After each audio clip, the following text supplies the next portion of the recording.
Good morning. Good morning, everyone. And welcome. It's great to have everyone here, actually. I hope everyone weathered the storm well. We didn't know if we would all make it to the meeting today, but I'm glad we all did. I know we have a couple people, I think, on the phone, and we'll do introductions for everyone around the table as well on the phone in just a moment. And I know we're thinking of everyone up north as well this morning and hope that they fare well. So this is our last meeting of this Consumer Advisory Committee, and I want to thank you all for all the service that you've done. We'll do that again later, but this has been a fantastic committee, and you've all worked really hard, working group chairs as well as committee members, and everybody around the table and out there have done a fantastic job. So thank you all. My thanks. And I know on behalf of the FCC, everybody has done a fantastic job. So thank you all. Why don't we, for first order of business, go around the table and introduce ourselves. I'm Debbie Berlin, CAC Chair, and here on behalf of the National Consumers League. I'm Chris Monteith, Acting Chief of the Consumer and Governmental Affairs Bureau. I'm Mark Stone, Deputy Chief of the Consumer and Governmental Affairs Bureau. I'm Rick Chesson, here on behalf of NCTA. Mia Martinez with the National Asian American Coalition.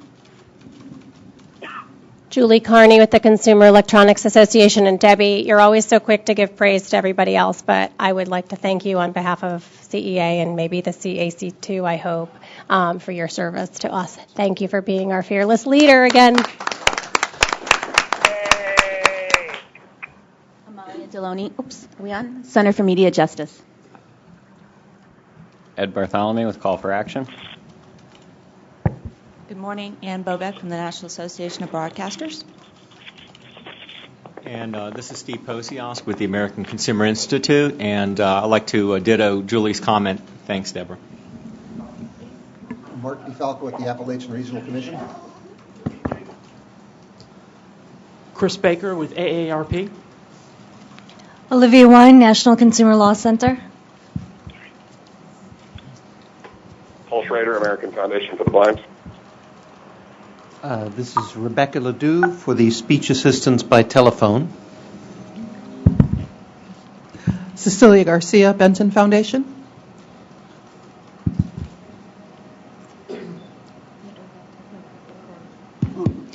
This is Claude Stout. I'm with the Deaf and Hard of Hearing Consumer Advocacy Network. Lisa Hamlin, Hearing Loss Association of America. Fernando LaGuardia,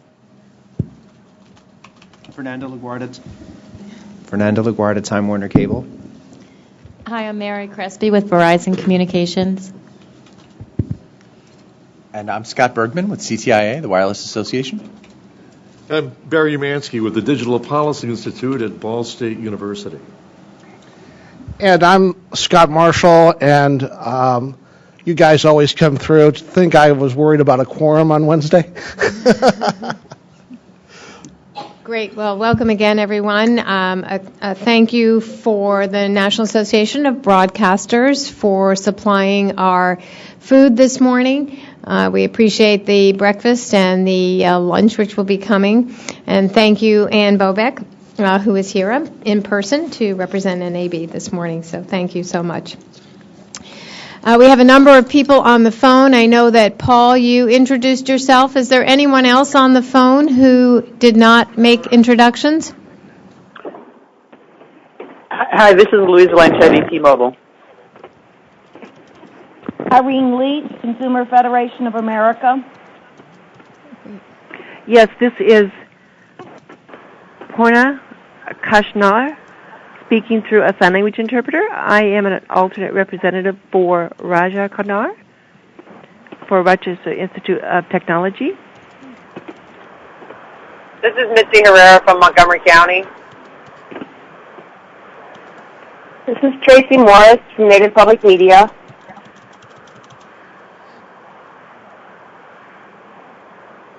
Great. Well, welcome everybody, and thank you. And we'll try and make sure that we recognize those of you on the phone, but please also speak up if you have questions or you want to be recognized as well. So thank you. And we'll also try and recognize them when we have our votes as well, Scott. So we'll try and remember that as well.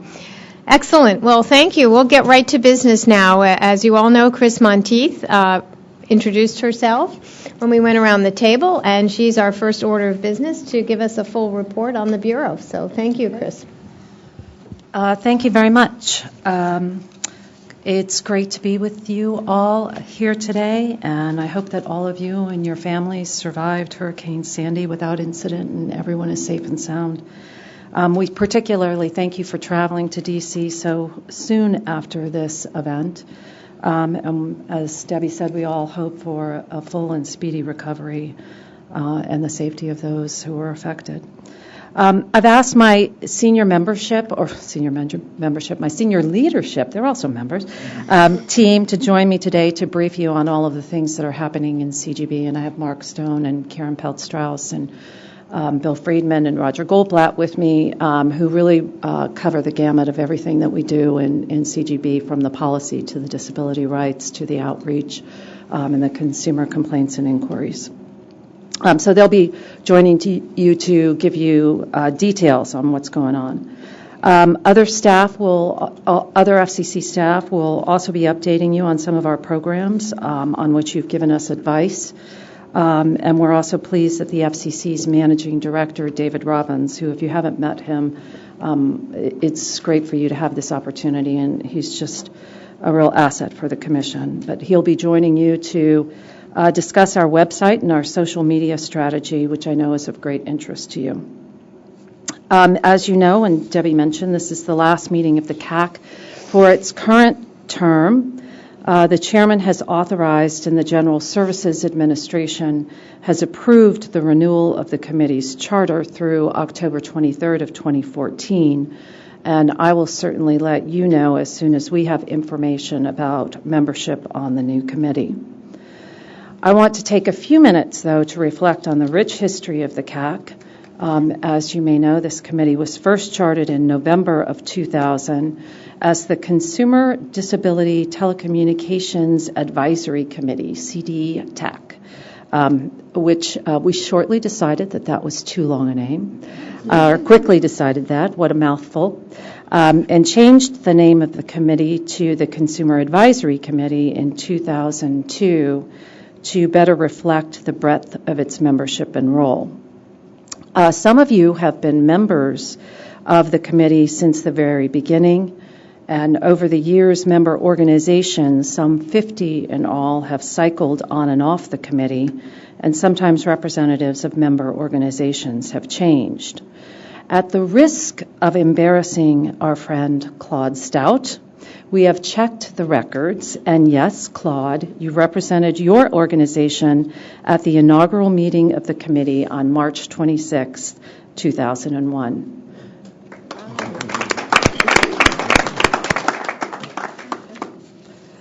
You have been a member of the committee ever since, and I think maybe in total over those over 10 years you've missed 2 meetings, which is just an outstanding record of attendance and performance. So congratulations, and thank you very much for your service to the Commission.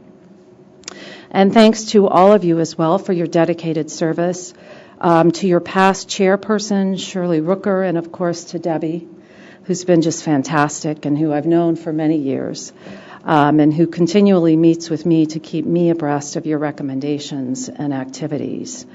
I know that sometimes you may feel frustrated when we as FCC staff cannot talk about the status of pending matters before the Commission, but please be assured that your recommendations are carefully read and considered. Your collective voice is heard. I have your recommendations here. Scott provides them to me regularly, and I read them carefully, as I know the staff in CGB and other bureaus and offices does too.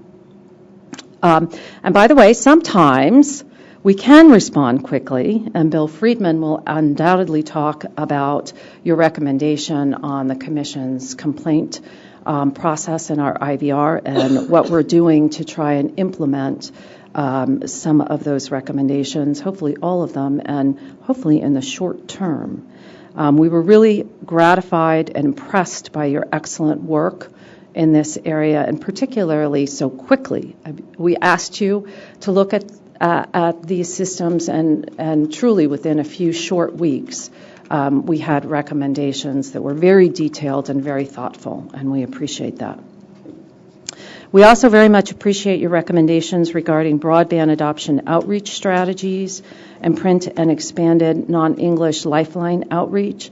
I mention those because they particularly affect CGB and what we do in CGB. I met with our outreach leadership team yesterday, Roger Goldblatt and Susan McLean, to discuss your recommendations and how we can move them forward. But again, all of your recommendations are truly valuable, and again, I thank you. Finally, before I turn things over to others to brief you, I've heard it said that everything we do here at the Commission is about the consumer, and all of you help make this a reality, and equally important, tell us when we fall short of the bar. In celebration of the good works of CAC 6, it's my pleasure to present each of you with a certificate of appreciation signed by Chairman Janikowski and by myself. And again, thank you, and I look forward to working with the new committee, building upon your successes. Would you like to do the certificates now, or would you like to do it later? No, it's up to you. Okay. Sure, we can do them now. And also thank you to Scott Marshall and Betty. Where's Betty? For helping to put these together for you.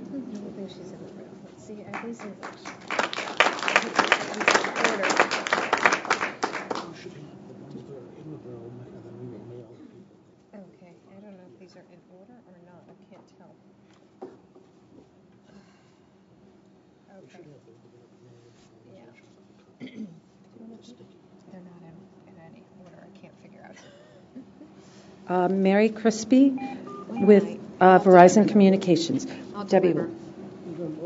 Yes. And if I mispronounce anyone's name, I'm so sorry. I'm not always the best. Yeah, I can. Did I get it wrong, Crespi? You take that side, and I'll take this. And then this is the other person from Verizon. And Donna Reinex. And I'll hand those out. Mary, I apologize. I started off badly. Somehow. Louisa Lanchetti, she's not here. Okay. Fernando Lagarda. See, I told you, I really am, I'm sorry. Rebecca Ledoux. Okay, I'll pass those three out. John Brault. Okay. Phone? Is he on the phone? No, he's here. Where is he? Oh, there. Okay.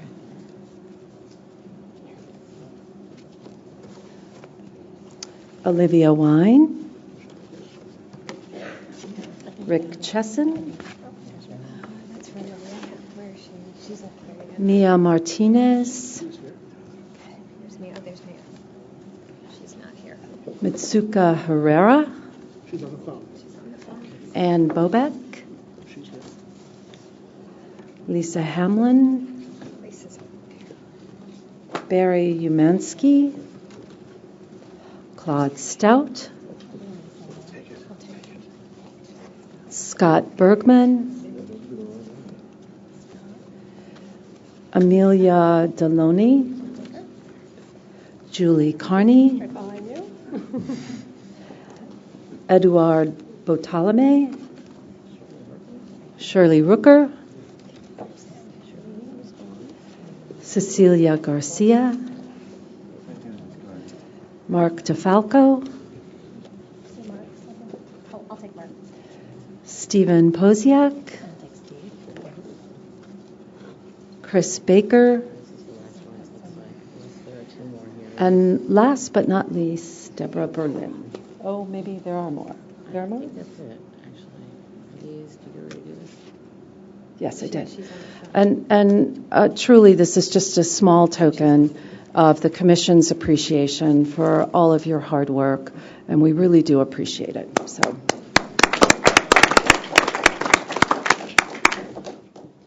Now I'll turn it over to Mark Stone, who will brief you on some of our policy initiatives in CGB. Good morning. Again, my name is Mark Stone. I work with the Bureau's Consumer Policy and Intergovernmental Affairs divisions.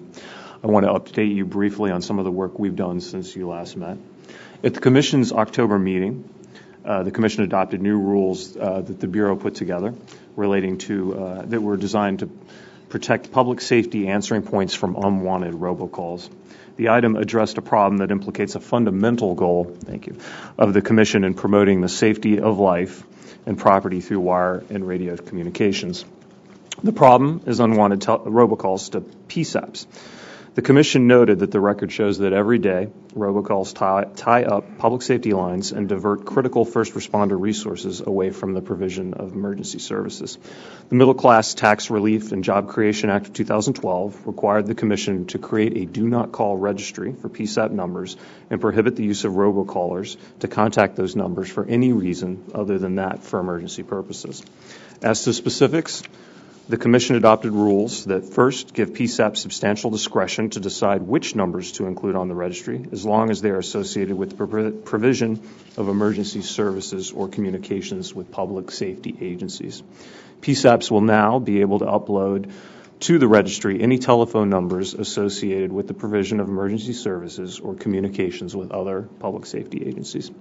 Second, the item prohibits the use of auto dialers to make either voice or text calls to any telephone number registered on the Do Not Call registry other than that for emergency purposes. The record showed that some auto dial calls, specifically those with an emergency purpose such as government emergency calls, should not be prohibited by the new rules. So the order ensures that these calls can continue while banning all other types of auto dial calls to PSAP lines. Third, the order limited the registry access to auto dialers for the sole purpose of compliance with the prohibition on contacting PSAP numbers in the registry, and would require auto dialers to, and does require the auto dialers to certify that they will not sell, rent, lease, purchase, share, or otherwise use the PSAP registry for any purpose except compliance with the registry. And fourth, to ensure that auto dialer operators do not use an out-of-date version of the PSAP Do Not Call registry, the order required the operators to access the registry no more than 31 days prior to the date any call is made. In addition, the order adopted the statutes that Middle Class Tax Relief Act's enforcement provisions, including specific monetary penalties established in the Act for contacting or disclosing numbers on the registry. These include penalties of up to $100,000 each time operators auto dial a number on the registry, and up to $1 million each time any numbers are disclosed. Once the registry becomes operational, that'll still take a little bit of time, the Bureau will release a public notice detailing the precise manner in which PSAP numbers can be submitted to the registry, how to access those numbers, and the effective date for compliance with the rules. Finally, Commission staff will work with public safety organizations to ensure that PSAPs are made aware of the opportunity to place their numbers on the registry, and with auto dialer operators to inform them about the new requirements and the consequences for violating the rules. So that was perhaps the biggest headline from my group within the Bureau, but I wanted to note a couple of more things that we've been working on. You might have noticed the Bureau has recently sought comment on a number of requests to clarify the requirements relating to robocalls and consumer consent to receive robocalls. The Telephone Consumer Protection Act, or TCPA, generally requires robocallers to get consumer consent for calling or texting those consumers. Recently, the Bureau sought comment on some requests relating to, among other issues, whether third parties can give consent on behalf of the consumers who receive the calls or texts, and whether certain calling equipment is robocalling equipment under the law. We encourage interested parties to take a look at these public notices that are seeking comment. Finally, the government's Intergovernmental Affairs Office held its semi-annual state and local webinar on September 27th. Among other topics, the FCC staff discussed consumer confusion about prepaid calling cards and other public safety issues. So that's an area of the Bureau that often we don't discuss much here as part of this committee, but wanted to highlight the work that they've done to work in coordination with our state and local regulatory partners. In closing, I just want to thank you all again for your great work on behalf of consumers. Thanks. Thank you, Mark. And Karen Pell-Strauss will join us now to discuss her work in the area of disability rights and disability access. Thank you. Hi, it's a pleasure to be here, and thank you for allowing me this opportunity to bring you up to date on disability affairs. As you all know, over the last couple of years, we've been implementing the 21st Century Communications and Video Accessibility Act, the CVAA. On October 5th, we released and submitted to Congress our very first biennial report to Congress on the Act, and we encourage you to get a copy if you haven't already. It's a good resource guide. It lists virtually everything that the Commission has done. We're very proud to say that we met all of our rulemaking deadlines over this period of time. We established the National Deafblind Equipment Distribution Program, which is now up and running, and we're getting wonderful feedback on it. It's been running since July, distributing equipment to people who are deaf and blind that enables them to communicate either over the PSTN or over the Internet. Our program for video description is now up and running again since July. IP captioning, the rules just went into effect at the end of September, a couple of weeks ago, for pre-recorded programming that's not substantially edited, which means that anytime you see a pre-recorded program that's not changed significantly on television now and it moves to the Internet, it has to be captioned. There are a couple of exceptions to that with respect to archived programming, but as a whole, there's a lot more programming on the Internet now that's captioned.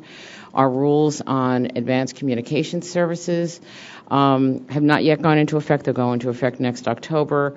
We did, however, release recently some waivers to those rules, specifically to CEA for IP-enabled TVs and IP digital video players, to NCTA for set-top boxes that are leased by cable operators to customers, and to ESA for gaming systems, software, and games. Those waivers are for 2 years only. They are specifically designed to allow companies, industry that are still developing products where the equipment or service has a feature or function that provides ACS, or Advanced Communication Service, but is designed primarily for purposes other than ACS at this time, to have a little bit more time to work in accessibility into their products and services. And we felt that these waivers were justified for a 2-year period, with the understanding that they would expire on October 8th, 2015, which is 2 years past the initial implementation date of October 8th, 2013, and that by that time accessibility will be provided. We felt that was a fair compromise. We also have rules in effect on having voice over Internet protocol providers contribute to the TRS fund. So that's the CVAA. Again, we're very proud of what we've done. The report also lists all of every public notice or press release, rather, that we've released on it, and goes in detail into all of the outreach that we've done, because we've literally been, crossing the country and in some cases parts of the world to inform everybody about the nature of this legislation. Yesterday, on a related issue, actually everything seems now to be related in some way to the CVAA. Yesterday, a PN was released, public notice was released, to update our rules on hearing aid compatibility, specifically to update the record on the operation and effectiveness of our rules with respect to making sure that wireless handsets are compatible, given the new market and technical and regulatory developments, including the CVAA, that have occurred. So just by way of an example, in the 19 months since the initial record was developed on this issue, which was in 2010. Many new technologies have evolved, including models that are now offering new kinds of 3G and 4G broadband capability and other advanced and innovative features. Also, increasing numbers of hearing aids are now being equipped with telecoils, which are used with hearing aid compatible phones. So what this PN is doing is seeking comment on how these and other developments affect any of the matters that were raised in an initial PN that was issued in 2010. We want to make sure that the full range of hearing aid compatible handsets are available to all consumers, and are asking whether the benchmarks for inductive coupling capability remain appropriate given the increasing prevalence of telecoils in hearing aids. So we encourage you to look carefully at this PN. The time for submitting comments has not yet been established because it has not been put into the Federal Registry yet.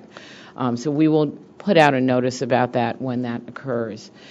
We also, a couple of weeks ago on October 15th, released a public notice on our video relay services program. This is part of our ongoing reform efforts to improve this program, to keep it sustainable, and to make sure that it benefits its intended population.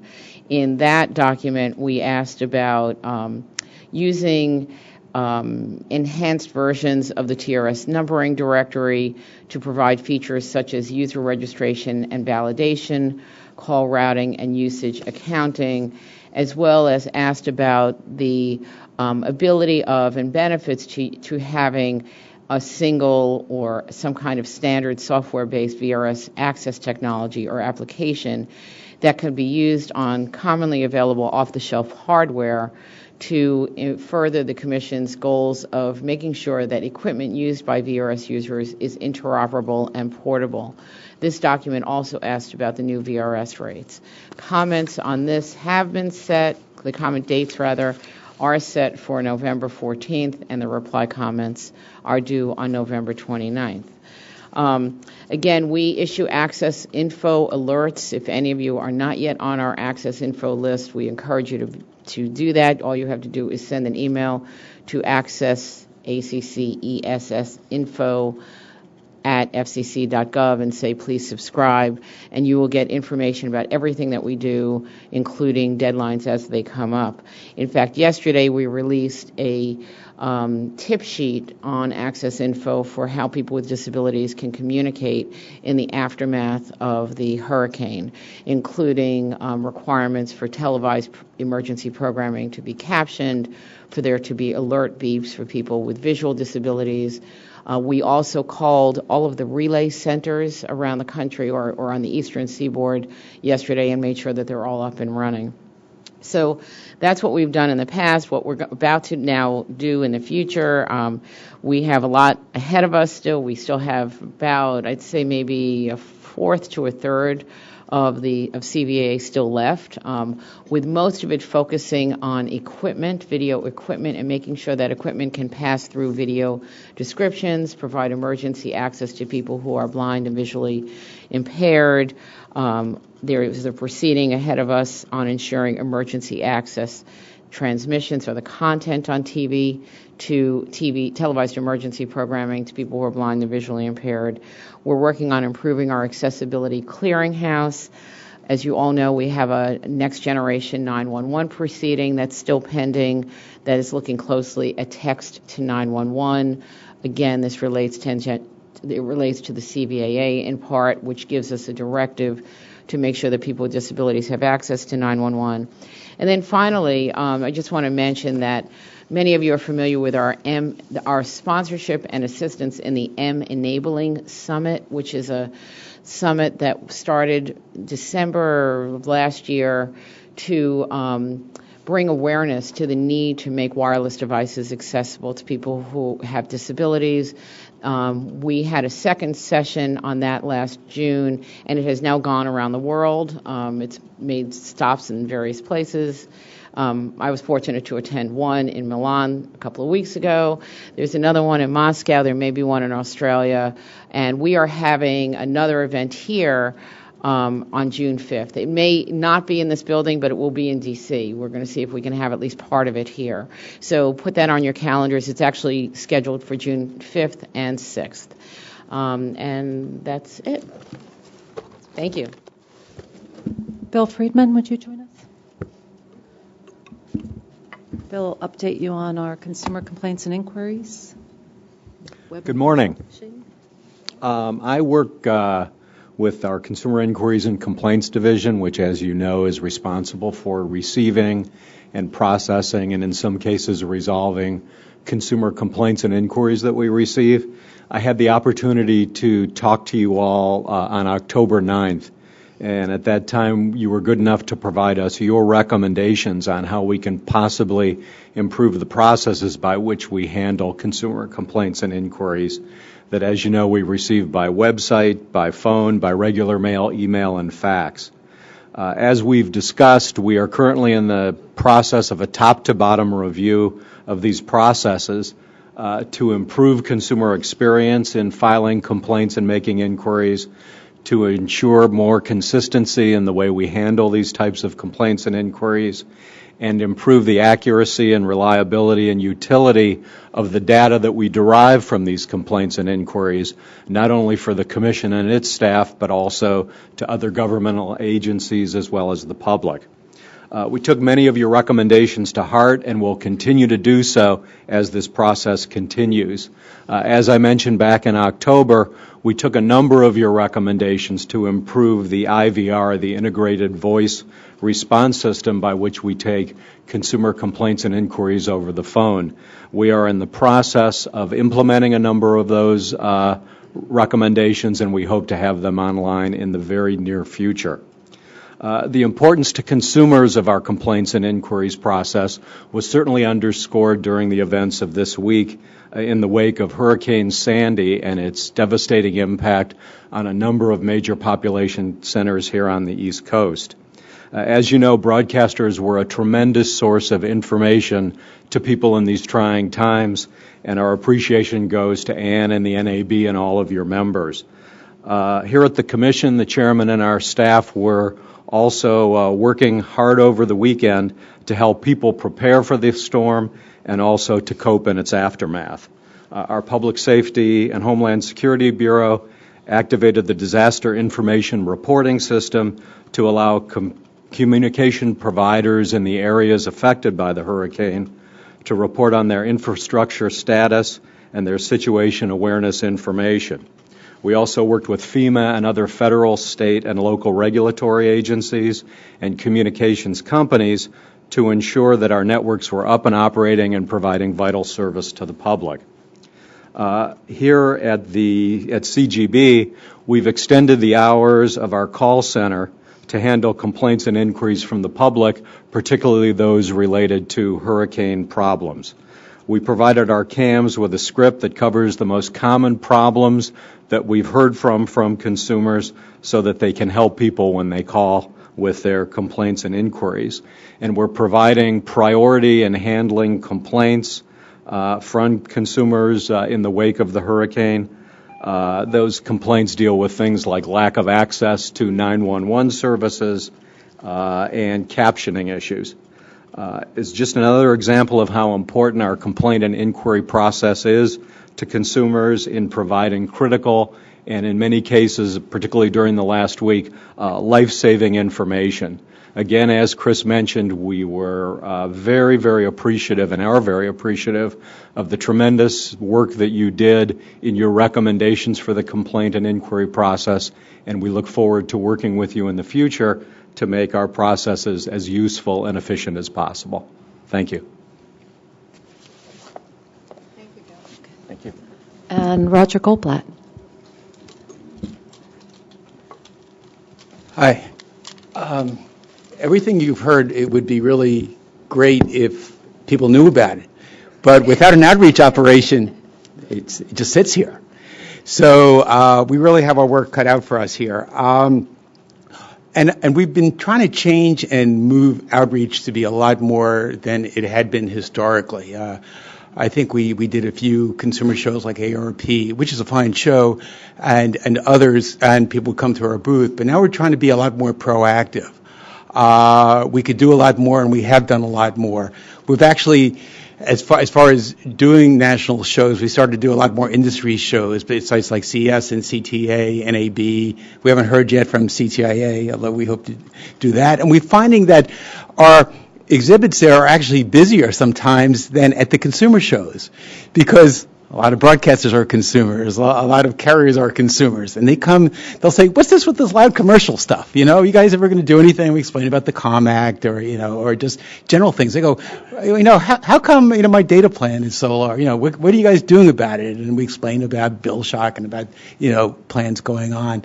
So we're doing an awful lot, but we can obviously do a lot more. And we learn a lot from you all. I've been here since 2000, so I remember CD TAC. Shirley and I were old friends even before she started here, and Debbie I see all the time. And I think of a lot of you all as friends as well. My new best friend, Ken McEldowney, I guess he said he's sleeping, so he's not up yet, but I've actually visited his operation in San Francisco and actually attended one of his train-the-trainer sessions up in Philadelphia. And I've actually learned quite a bit. And actually, one thing that fit into, I think, one of your recommendations and one of the things that he kept stressing is, why don't we just do things in English, So, like, we just had this new public notice that came out on cell jammers, and we're going to give this out. It's actually an important notice. Here we have it in English. Here we have it in Spanish. Okay. But we're now doing it in this other language. I think it's Chinese. No, it is Chinese. And I realize we can go further, like in DTV, we did 27 languages, but as many of you know, we don't have much money. So we try to do the best we can with what we have, and we try to set priorities. So we will be doing things in more languages, I hope.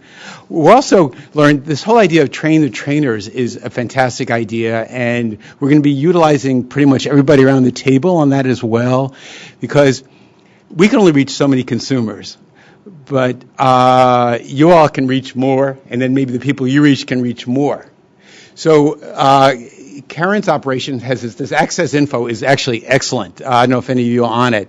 We want to do something like that for general consumers as well, and when something big comes out, just send it out. So we're working with our IT operation to set up a database, and you'll all hear about it, and we're going to contact states and community organizations and try to get everybody on this.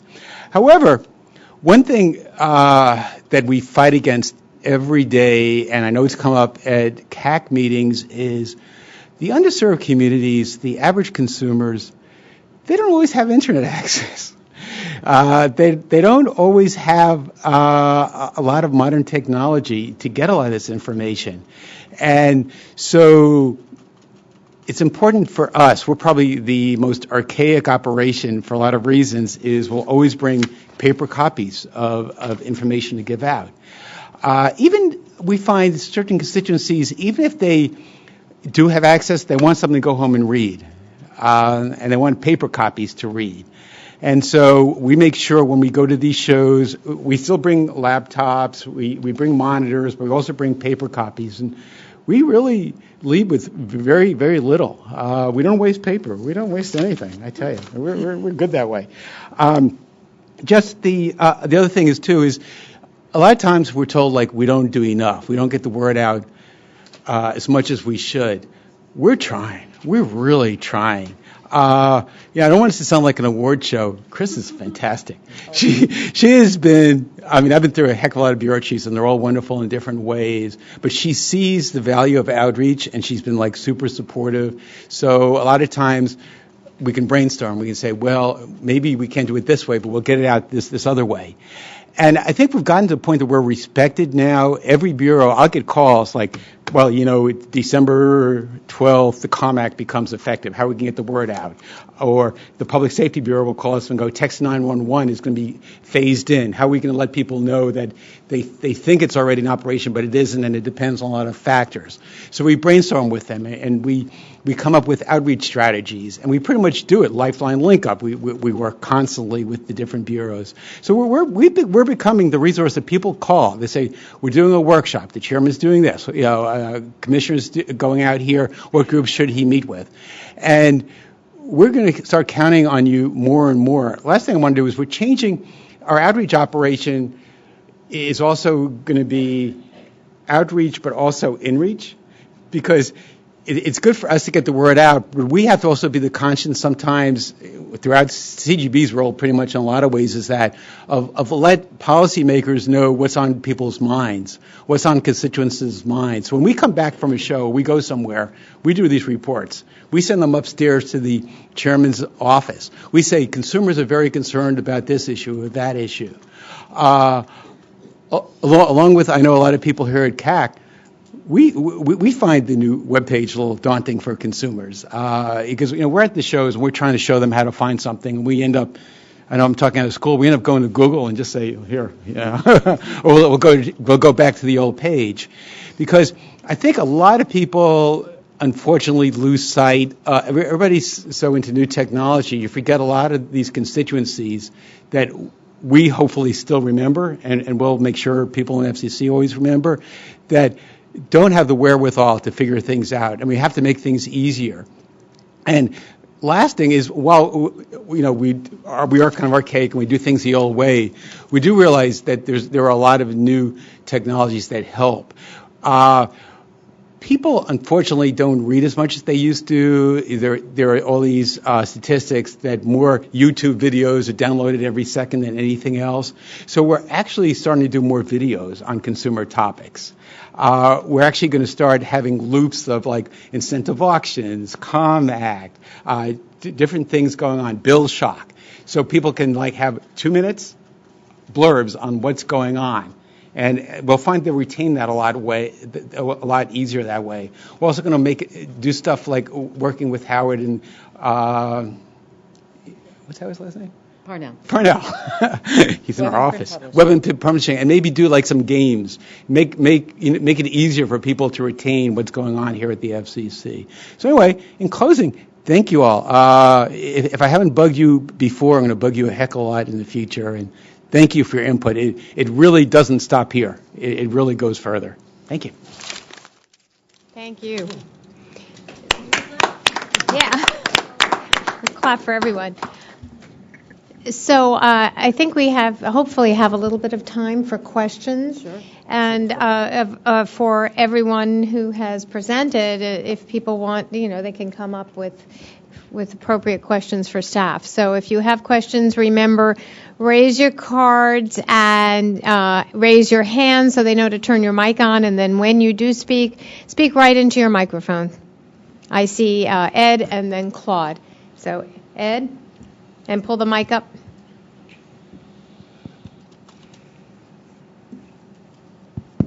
Okay. I applaud you guys for all the efforts that you have been undertaking. I know it's a very broad and diverse task list that you have. I wanted to kind of call your attention to something that I saw recently and coincides with one of the recommendations that we recently sent in your direction, referencing text spamming. One of the local news outlets in this area had a story over the past 2 days about unsolicited and unwanted political text that were coming to people's cell phone devices. They were actually able to track back to the origination point on those. And through some domain research and who was owning what and that sort of thing, they did find where they believe they were coming from. Interestingly, they referred to it as a failed candidate, so I'm not sure if he's someone who's formally withdrawn from a race or not, and I'm not sure if that gives him any cover as these are from a political campaign, as opposed to just being anyone else who's sending text spam. our recommendation encouraged you guys to look at text spam as a robocall and to look at the origination points and to kind of lump those in to being considered robocall violations. And I think that this shows that there is public outcry for that. They talked to a lot of people who had received these. Some of them some people considered some of the content to be profane. And I don't want to see it fall under the guise of I was a candidate and therefore just like I can auto dial people's home phone numbers, I can now send out text messages. We have a couple days left before the election, and I wouldn't be surprised if we see an increase in that heading into this weekend and next week, because it is a cheap and effective way to get to a lot of people at the same time. So I encourage you to keep your eyes and ears peeled for that as it moves forward, but also as you look to robocall regulations and changing your rules to kind of follow around that, to think about text spam and text messaging as a part of that. And we are also aware of recent news stories about these types of text spam messages to cell phones. And Mark can correct me if I misspeak, but I believe we put something out on the web to inform consumers as to how, at least in this interim period or in the near term, they can deal with this kind of unwanted message. And this is teed up before us in a petition for declaratory ruling by Revolution Messaging. So we've put that out for public comment. It's something, while unfortunately the election is very soon, and very unlikely that we will get to it before then, it is teed up before us, and we'll deal with it as quickly as we can. And we appreciate your comments. Mark, did I? Yep, okay. Got it right. Claude?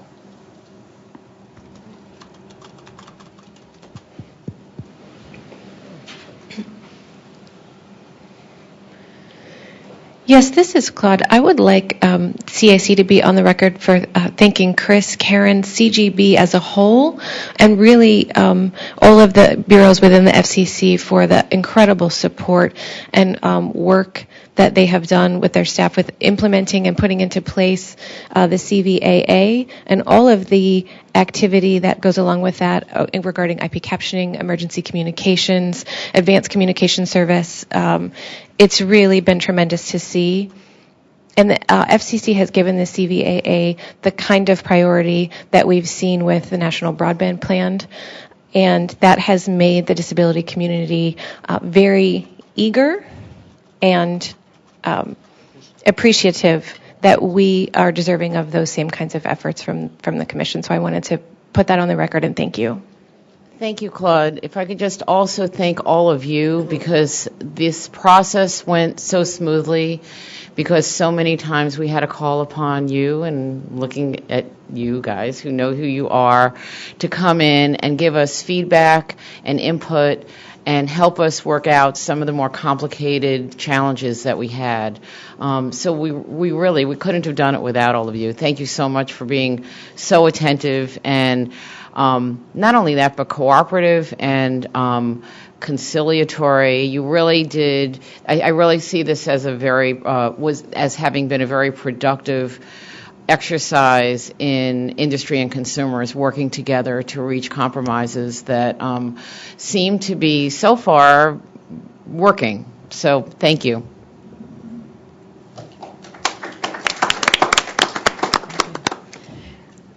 Does anyone on the phone have any questions?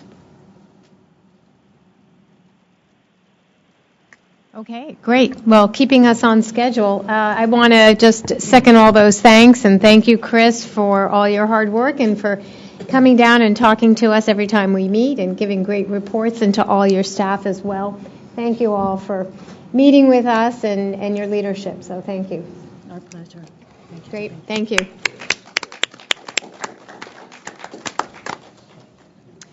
Okay, so next on the agenda, and I just want to also mention, as you look on the agenda, we have some really good topics and presentations this morning as you look ahead. So I hope everybody will stay with us. We will take a break after Barry's presentation this morning, so if everybody can just hang in there another 20 minutes or so, we're going to take a break at 10:30. I'm sorry, at 10:20. So, Barry, a very timely discussion now. It sure is, maybe too timely. Yeah. Again, good morning. First of all, since we are in the mode of giving thanks, I'd like to thank our very active media working group this past term. My Digital Policy Institute colleague, Bob Yaden, Steve across the room from the American Consumer Institute, Shirley Rooker and Ed, Bartholomew, Joel Oxley, Ann Bobeck from the NAB, Tracy Morris, who is not able to be here today, from Native Public Media, and of course our ex officio. We have authored several proposed recommendations which were adopted by the plenary CAC, and we're certainly hopeful that they make a difference. And now for some brazen publicity for the Digital Policy Institute. We have, every couple of months, we have new entries in our webinar series. We had two just last week, a week ago today, one on privacy, which is certainly an issue of great import to users of the web, and also one on broadband. We brought in people electronically from all over the country, 2-hour-long back-to-back seminars I was fortunate to be able to moderate, and we're going to send out the URL to all the members of the CAC, so if you're bored to tears some afternoon, you can take a look at these webinars. I think you'll find them informative. We plan on doing at our Digital Policy Institute probably 3, maybe 4 a year on different topics, so we'll let you know what's coming up. What I distributed to you was a one-page document, which summarizes in brief terms one of the issues the Media Working Group has been addressing over the past year or so. But it's been an election year, and a year when it's difficult to do some things politically. Obviously, there's been a great change in the climate of political advertising we've seen, with an onslaught of advertising not authorized by the candidate or the candidate's committee, but independent stuff. For those of you who are, media law practitioners, you'll know that the FCC has a rule, theoretically designed to make sure that people know who's trying to persuade them. And the Congress, as part of the Communications Act, has the same goal in mind. And the way the FCC has interpreted this is to have the disclosure of the name of the organization that kind of wrote the check to pay for the advertising. On certain occasions, which the FCC is considered to be extraordinary, the FCC has required even further disclosure. I think one could argue that there are extraordinary times going on right now with political advertising, especially if you happen to live in a swing state. We have suggested several times in our informal discussions among the members of the working group, and we've also discussed here at the CAC meetings, that perhaps the time is ripe for the Commission to tackle its rule, perhaps offer some modifications that might better ensure that people really know who's trying to persuade them. And as we've discovered in the first couple of months of this particular term of the CAC, there's a provision in the Communications Act that requires the FCC periodically to recommend legislative changes, recommendations to the Congress. And, our discussions have centered along the lines that, maybe the time is ripe for there to be, broader changes to the statutory framework requiring disclosure. But again, we are 4 days before a general election. And certainly in the same fashion that not much has gotten through Congress because of the political heat, I think probably today is not the time for a formal recommendation. But our media working group, we've met a couple of times on this, and it is our hope that the reconstituted CAC, once the fire and heat of an election is over, address these issues squarely, craft a formal recommendation, and then offer it up to the full commission. That's the end of my report. Are there any questions? Anybody at home listening in? Mitt? Barack? Anybody? Thank you for your time. Okay. Well, that was a good but short report, Barry, which gives us more time for our break because our next presentation is not until 10:30. So I guess we will take a break, Scott. We don't have. Does anyone have anything to offer outside of our formal agenda? Anything before we do take a break? Does anyone have any general questions? No? All right. Well, it's 10:10, so we have a sizable break. Let's get back in the room by 10:25, so we are ready for it. At 10:30, we have David Robbins, Managing Director of the FCC, talking on the web and social media strategy, something that we have wanted to talk about for quite some time. So let's be here and ready for that discussion. So let's take a 15-minute break. Thank you all. Come back to the table. FTC has that tremendous consumer system for complaint processing and so forth that we've apparently are Consumer talking Sentinel. to. Yeah, that we're talking to them about. Yep. And I guess wishing that we had their kind of money. Maybe we can do something. I've been working with Chris and her team on that effort. I still have a lot of deep ties over the FTC. Well, that's very helpful. Because it does sound like quite a, that they figured out the best way to do it. Well, a good way to do it, Yep. but it ain't cheap. No, nothing in the world is. I'm cheap, but not easy. Yeah, exactly. There you go. We're ready to start as soon as everybody gets back to the table. We did all right? I haven't had time to check. I got talking, but I will probably step out for a moment. Okay, everybody. We're ready to get started again. I'd like to introduce David Robbins, who's here to talk about the FCC web and social media strategy. So welcome, David. Thank you so much. We've been interested in the website, and we have taken a look at it ourselves. Our Consumer Protection Working Group has looked at the website itself, and we are anxious to have you here to talk to us about it. So welcome. Thank you so much. Well, thanks for having me. Give David our attention. Thank you. Good morning, everybody. And thank you for having me. And thanks for being here. You know, this is a tough week. It's been a tough week. David, if you could just pull the mic right up. Oh, sure. How's this? I think that's better. Okay. It's been a tough week. You know, a lot of our friends and neighbors haven't been as lucky as some of us have been. I know all of our thoughts are with those people who are still struggling in the aftermath of Sandy.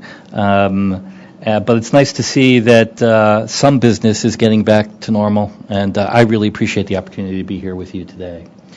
So, the FCC's website. Of course, when I think of what we're doing at the FCC, I think more broadly than just the website. It's what we're doing with all of our kind of media channels to make sure that the information that the FCC has is made available to the people who need it when they need it. And that includes our website, it includes our social media channels, as well as all of the traditional media channels that we all know and love so well. So today I wanted to talk with you a little bit about the things that we're doing at the FCC on our website and social media channels. But more than that, one of the biggest things I've been doing this past year, I've been here for a little over a year now, is listening. Making sure that people are getting the information that they want is really important. And part of making sure that people are getting the information they want and need is hearing from the people who are consuming that information and getting their feedback.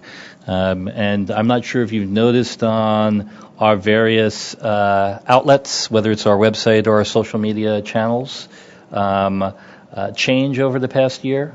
But we've been really making a concerted effort to hear the feedback and adjust to it. Is there more work to do? Absolutely. And I'm really looking forward to hearing your feedback today, so I'm hoping we will have plenty of time for that. So with that said, I have a PowerPoint presentation that's just up on the screen. So it all starts with the message and the information we have. The FCC has really focused a lot of its efforts on the new website about transparency and making information available not just in traditional ways, but also through APIs, through our social media channels, et cetera, as I've mentioned. And we'll talk a little bit about that.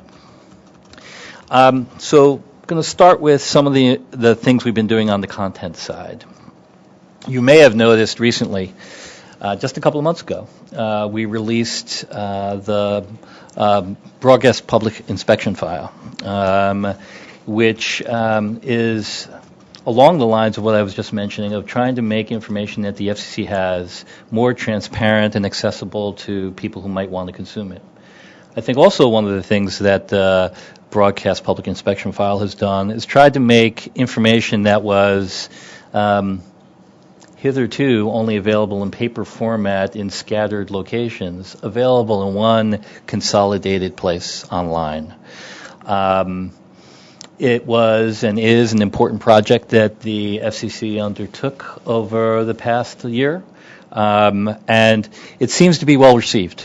I say seems to, and I'll probably say seems to a lot today, because a la my listening, we really want to hear from you, from consumers, and others. We do have varied consumers of our information, whether that's consumers or practitioners or the public safety community and others. And each one has a different kind of take on the information that they need, and they need different information. So I'd love to hear from you. So far, as of just a few weeks ago, we've had roughly 20,000 documents uploaded to this application. A bunch of political file documents included, as well as more than 21,000 unique visitors since its launch. And you can get lots of information on this site, which includes information about the broadcasters, the things that are in their files, etc. Not sure if you looked at it, but if you haven't, I'd really ask you to take a look. There's a lot of other information we've been publishing this past year as well, information that we hope is useful to people who are consuming information from the FCC and are interested in the markets that we serve.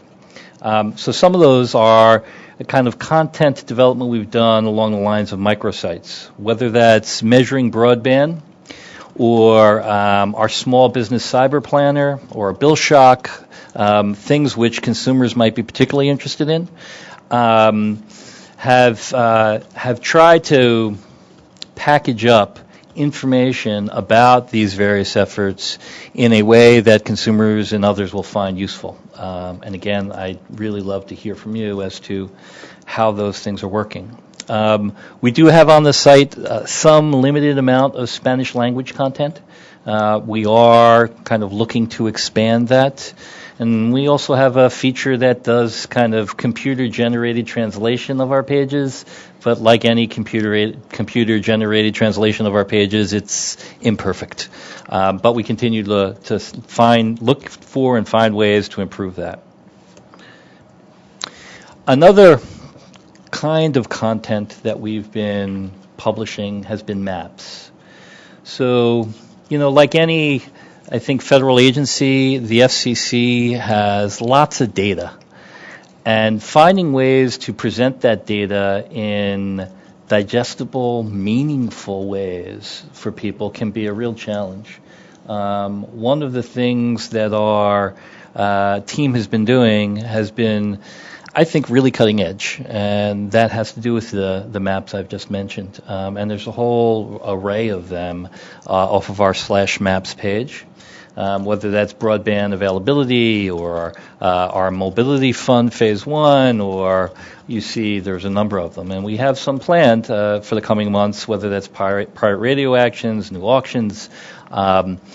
Really, at least for me personally, in using those maps, which are interactive, really can understand the underlying data, which if presented in tabular format or some other format would be difficult to digest, but by presenting them on a map, really very accessible. And so again, something I'd really love to hear from you on as to how consumers are finding it in terms of usefulness. I know I mentioned this earlier, but one of the other things we're trying to do is not just make our data available kind of to FCC.gov and are finding our own ways to present it, but trying to make our data available through APIs to anybody who might want to consume it. And we've made a lot of our data available through APIs. One of the APIs that's used, I know, quite a lot and extensively is in the middle of the list you see in front of you, which is our census block lookup, where we find that lots of people are calling it. You can provide a latitude and a longitude, and we'll provide kind of census block information about that latitude and longitude.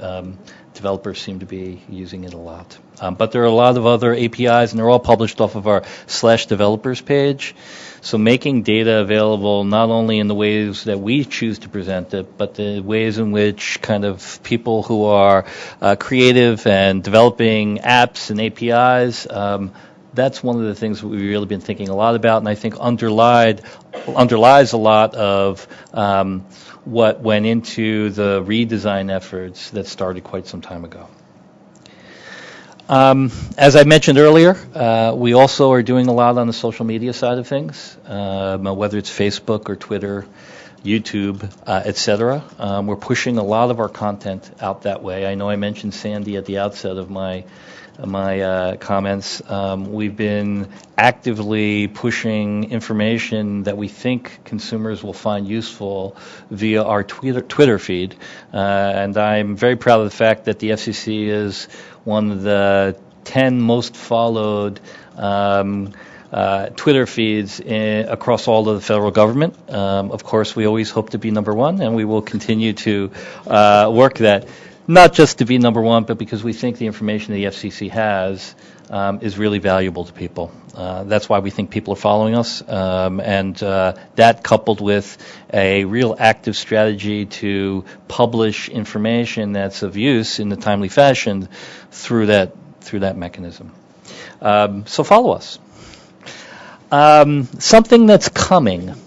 So this isn't here yet, but I expect soon. So we know that not only do people consume information, but they consume a lot of information on the go. And so a lot of, one of the things what we've been doing has been trying to reformat data that's available, not all of it, but much of it, that's available on FCC.gov in a format that's more easy to access on a smartphone. So this isn't quite yet responsive design, which we are working on getting to. But this would be, yes, I still have a BlackBerry on my hip. And if you try to view FCC.gov currently on a BlackBerry, it's not the easiest thing to view. The mobile version of FCC.gov will be much easier to view on a BlackBerry or an iPhone or an Android device. Again, we would love to hear what people think of this once we release it. So content and some of the new things we've been doing, but kind of the next section of what I wanted to talk about was just kind of general improvements we've been making across the site. So we've been looking really hard at kind of our overall information architecture and things we might do to improve it. And some of that has resulted in some changes that you may have noticed since the initial launch of the site, which includes some changes to our navigation. So, for example, one of the things we had heard this year from a number of our users, and admittedly this may be more useful to our practitioner community than our consumer community, was that they were used to finding information because they knew the structure of the FCC. And we didn't have a way for people to navigate the site by the structure of the FCC. So we added a bureaus and offices drop-down so that people who are used to consuming our content in that way could get to it that way. Again, along the lines of, and what people on the team have heard me say lots this year is, we want people to be able to find what they want to find when they want to find it. We know we have work to do, and we're making improvements, I think, on a regular and steady basis, but there's still a lot to do. We also, in terms of enabling people to find what they want to find when they want to find it, I'm not sure if you noticed on the home page, there's a rail of quick links on the right-hand side of the home page. We've been trying to pick and choose and make sure that the most useful links show up there. And we've been making slow and steady progress in watching that. If you think that there are specific things that should be added there, we'd love to kind of hear what you think.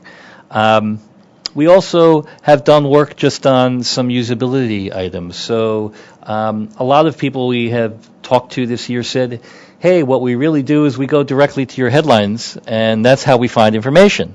That's what I've done since you had your old site. So we've taken steps to improve the headlines archive so that the headlines are easier to view, all in one place. We go back over a decade, and we've made that information available. The last note I have here, and again, this may be more geared towards practitioners, but consumers, I think, could also find it helpful, is our MyFCC functionality. So MyFCC is a customizable page. So if you've ever gone to a news site where you can pick and choose what content you wanted to see and what you didn't want to see, that's what MyFCC offers. We would love to hear from you if there's content on there that you think should be added or things that could be made to improve it, to improve it. I've already mentioned that we've been doing a lot of work on the information architecture. Some of this is kind of the long pole in the tent. We're doing a lot of work, working with people inside and outside of the building to try to get a better understanding of how people view our content, how they want to view our content, how it fits together from their perspective, which then resolves its way into how do we tag our documents, how do we present our navigation, how do we present information to users. This is not one of those things that results in an overnight change. Some of it has resulted in, I hope, what you've perceived as incremental improvements to search results. But this is something that we are taking very seriously and we're continuing to work at. Bear with us. Other things kind of that are in the hopper, and this is just a brief explanation of one of the things we're doing to try to improve search. So sometimes kind of improving a particular part of your website can seem like, well, where do I start? Well, for us, we're starting in terms of search, well, let's take it a document at a time. How do I improve search for document 1, and then document 2, and then document 3, and page 4, and page 5. And over time, that adds up to what we hope will be a much better experience for people who come to fcc.gov to visit us and find the information they want. So stay tuned. We also are continuing to look at kind of the links we present on the right rail of our pages. Again, we've been listening very closely and intently to the people who use our site. Some of them have found related information to be great. Some of them have found it to be not so related. So we continue to look at, well, how can we improve that experience for people? And how can we address something else that we see, which is not everybody who's coming to visit us is visiting us by coming to our homepage and then going someplace else on our site. Many of them are going directly to a deep page on our site and may be missing important information and notifications that may only appear on the homepage. So we're taking a really close look at how we can improve that experience. And again, we'd love to hear from you. One of the other things we've heard loud and clear is people find it not as user-friendly on how we present the documents that people view on our site. You get to a document and you have to click expand. It's not the way people want to consume that content. We are working on that. Part of it has to do with how we parse our documents out and then present them. But that is something that I'm hoping you will see in the not-too-distant future. And then, as you've heard me say, as a theme throughout this conversation, we continue to kind of reach out and talk to all of the people who we think are interested in the information that we present on FCC.gov and through our social media channels, which is one of the reasons why I really appreciate the opportunity to be here today. We reach out to consumer groups through you. We are reaching out to our practitioner groups. We're reaching out to our public safety community and others. And on this slide, you see some of the things we've been doing. So I guess we end where we began, which is how much we really want to hear from you. We know we have work to do, and we really want to focus on the things that you are interested in seeing us focus on, and that means hearing from you. So with that said, I'm going to finally be quiet, and perhaps if you have things that you'd like to ask or any feedback you'd like to provide, I'd love to hear it. Great, thank you so much. I see one card up, and what I would suggest the way we do this is I ask our members to put their cards up, and then we will go around the room. So I see, Lisa, you have your card up. You want to start? Thank you for that presentation. It's really informative. So my first question was, can we get a hold of the PowerPoint? Will you send that to us? Because some of the links and couldn't really see.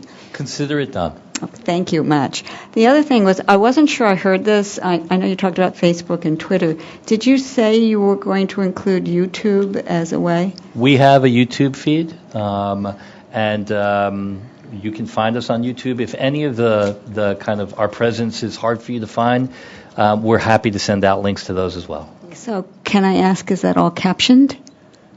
I believe it all is. Great. Yes, my team says yes. Thank you.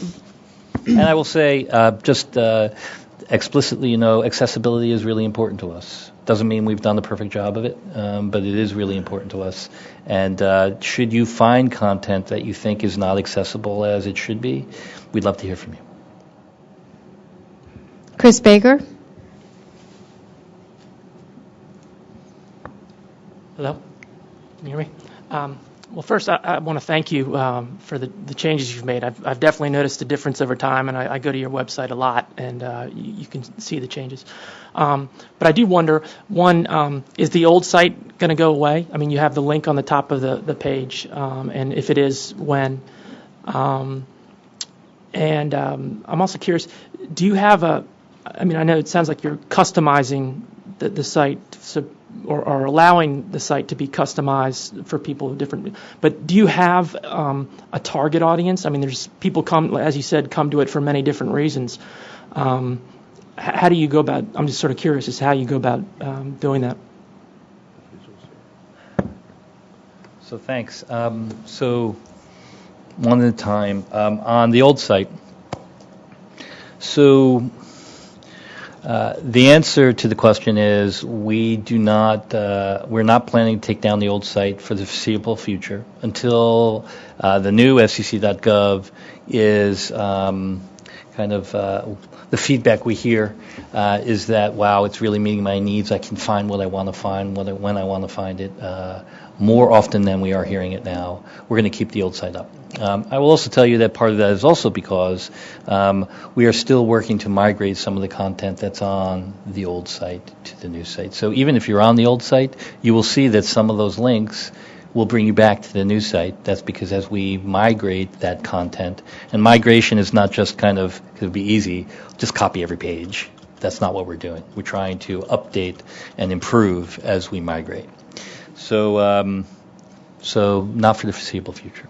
In terms of our strategy with my FCC and what our target audiences are, I think it'd be fair to say that our target audiences for all of our website is our consumers, as well as our practitioners and our public safety community. But one of the things we've tried to do with FCC.gov, the news site, is make the content accessible to people without requiring that they be experts at FCC. If you go to the old FCC site, it's very sprawling. There's many, many pages, and it's very, very deep and sprawling, like many old sites can be. But also, you have to be pretty knowledgeable about what the FCC does and who does it in order to find the content. The new FCC.gov has tried and continues to try to provide information to users in a way that doesn't require that they be experts. I think we've had some success at that, and I'm sure there are some things that we can improve, and with your feedback, we can hopefully continue that.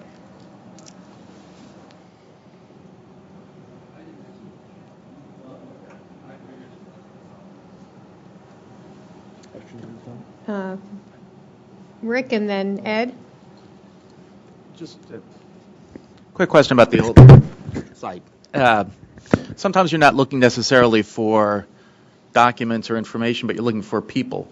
And the old site had a link, I think it was called Find People, and it would give you their email address and a phone number. Even if it wasn't their direct line, it was a general office number. And I don't see that on the new site, and I'm wondering if that was a conscious choice or if that, some reason, that wouldn't migrate over to the new site. So actually, I believe it is available on the new site.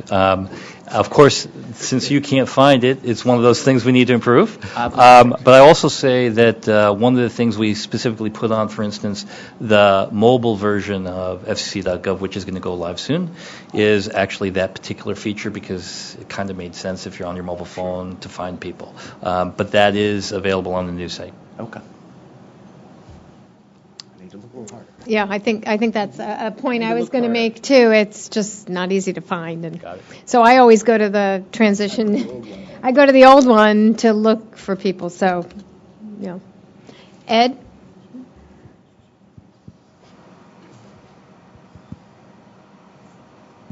Give it a try. No, not there yet. Hello. Yeah, I'm here. Okay. A couple things. I wanted to thank you for coming out and meeting with us and kind of talking about. Just identify yourself. Oh, I'm sorry. I'm Ed Bartholomew with Call for Action. Talking to us about where you guys see things going and where you're at now. I would encourage you to talk to Bill Friedman about the type of focused response that he got when he asked us to kind of form a working group to look at the complaint process. I think that you have a very diverse user base in this room, industry, consumers, and many other interests represented. And I think we could be helpful in kind of giving you some focused critique on certain things. You could pose a list of questions, and I'm sure that that's something that as we're rechartered and moving forward, or even as a kind of an independent side group, perhaps, I don't know what the structure could be, we could look at providing you feedback and answers to help out. I'm sure that there are many of us who are willing to do that because many of us have experienced frustration in using the site, and we want the message to get out there clearly, and we want to help you guys do that. So I talked to Bill and see if that's something you think you could benefit from, and we'd be happy to help. I appreciate your saying that. I have a close working relationship with Bill. I am familiar with the feedback you gave on the consumer complaint system, and I'm really interested in doing exactly what you're talking about. So that's food for thought for the next CAC, which hopefully will be reappointed without too much delay. But at this point, we can't promise you a time frame for that. But I think that's a really good suggestion, Ed. So thank you. Does anyone else have any comments or thoughts? Great. Well, thank you so much. Oh, is there anyone on the phone who has any questions?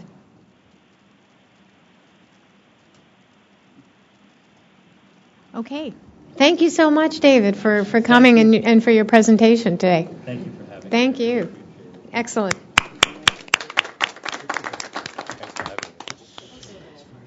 No, thank you. Okay. Stay in your seats. We'll be right there.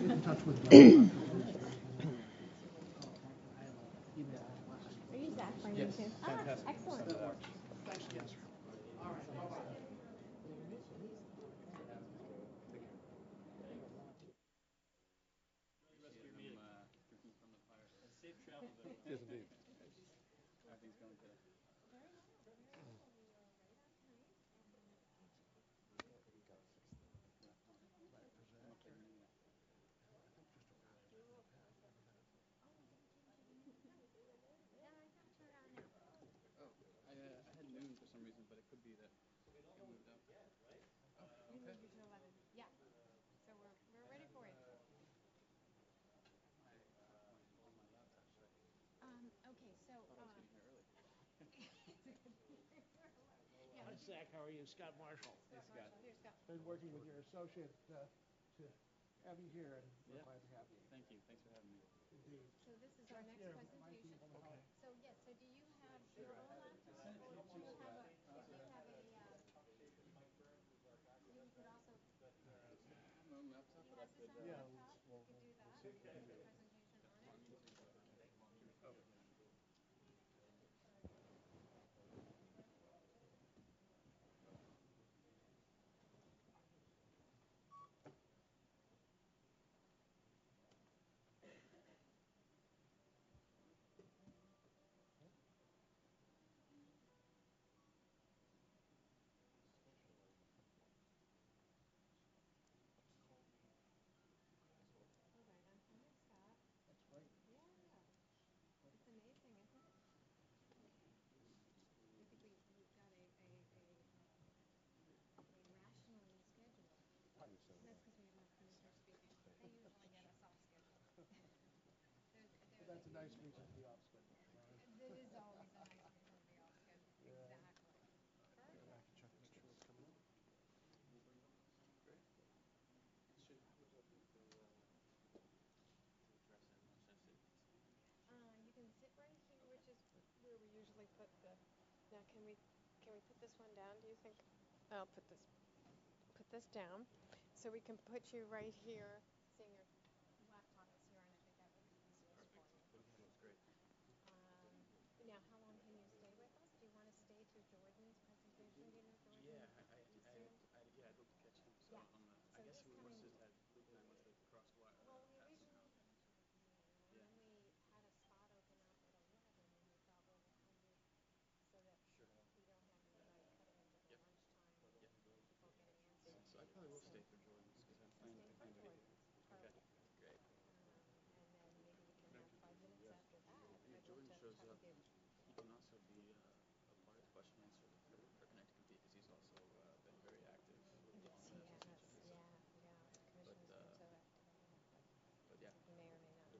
this is a pretty high level presentation just of who we are, where we're going. But if there's specific things we might cover too, the honor of bringing up the question. Well, there's been a lot of curiosity, a lot of interest from the Consumer Advisory Committee in Connect to Compete, and we all know that the activities are just really getting going. We're ramping now. Yeah. So I think that's important for you. Yeah, there's Jordan. All right. So excellent. Let me go say hi to him. Okay, good. And I'll just get ready here. Yeah. Let us know whether we're transmitting or not. Okay. Be ready to, Exactly. ready to roll. How are you? Seeing you from an FCC guy a long time ago. Had the Hey. Excellent. Thanks for coming. So let's hope this thing continues. Yeah, that's great. I'm on board. I guess it's been almost 2 months. So I'm learning everything. My learning curve is just as steep as our rollout plan, in terms of like aggressiveness. But I'm originally from Western Maryland in terms of my origins, but most recently I've been the CEO of a company called Middle East Education and Technology. It's an MIT-based technology entrepreneurship program. Interesting. I have a long time, like 37 years. I was long watching the thing. Yeah. This thing was visual policy. It's a visual policy. Yeah, so I'm Successful entrepreneurship. And we should talk offline about some of this. I would love to. Yeah, I would love to. It's just like intersections. Happens on it. Yeah, I know, right? I've been really good at it. Right. Yeah, I know. We're feels like everyone's kind of paused for a moment, just waiting with bated breath to see if this thing rolls down. Yeah, let's. I'd love to. Let me see if I actually, Scott, it's Julie. Hi, Julie. How are you? Good to see you. A clean card, relatively clean. Not to worry. It's amazing how time flies. I know. It seems like only yesterday. And you and Amy were about the same time with your new addition and stuff like that. So did you lose any fat? You're over in Crystal City. Yeah, I can whine about losing my Comcast and one bar of AT&T and no landline, but otherwise I was in great shape. That's great. Are you back? Oh yeah. Oh, that's nice. Oh yeah, it was only about a day. That's great. Well, I imagine most of their stuff buried over there. Yes, and I live right next to the Gateway Marriott, and I think that's part of the saving grace. Okay, yeah. I'm right in that building that's on top of the mall. That's right. So Okay. it makes no financial sense, but it's very No, and convenient. do you have fun? I mean, Mark Reichert's in there too. Mark's in that same building. He's on Do you the guys 6th get floor. together? Oh yeah, occasionally. Yeah. He's on the 6th floor, and I'm on the 4th. Okay, cool. So, and I've been there since 2007. Oh, that's good. It definitely beats downtown Silver Spring in terms of the commute. Oh my gosh, yeah. Well, what made you want to go? Just because of the move here, or Well, portals have been? Of course, I was right. I came to Commission in 2000. Yeah. So, I was committing for Silver Spring for quite a while, but then I decided, well, it would make much more sense to be in Bristol City. People love it over there. Have you been to? I do. Have you been over to the brand new place with milkshakes? The Good Stuff? Good Stuff. Have you been to Good Oh, Stuff? yeah. I've been to Good Stuff. Oh, yeah. Oh, yeah. I went over to Cozy yesterday to get my tomato basil bisque, and noticed Good Stuff was good. there. That's a good choice, too. Yeah, I know. Isn't it good? And but I was like, hopefully we've got your favorite Cozy sandwich for lunch. Oh, yeah. Oh, they're all my favorite. Cozy is good. Oh, yeah, definitely. Well, hopefully you guys will have me back for another session. I hope so. Yeah, you have no information about that yet. But hopefully soon, so we can keep the momentum going and all that sort of stuff. Stay in your hair. No, not at all. Thank you. All right, see you later, Joel. Bye. How are you? Yeah, that's right. It was awesome. Yeah, it was good.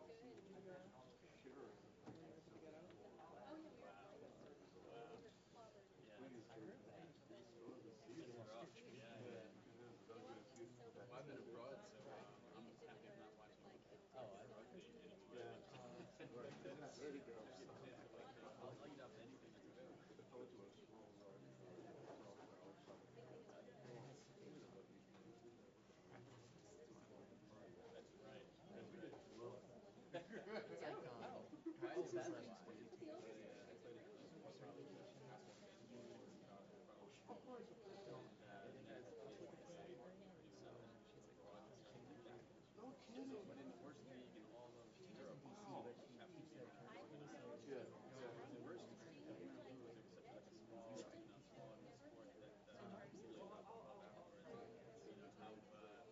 It starts at the pub. They only have 2 Americans and couple 6 players on a team. It was really amazing.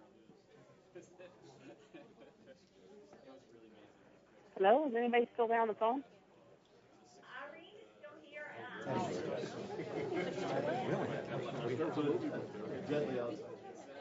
Yeah, something's going on.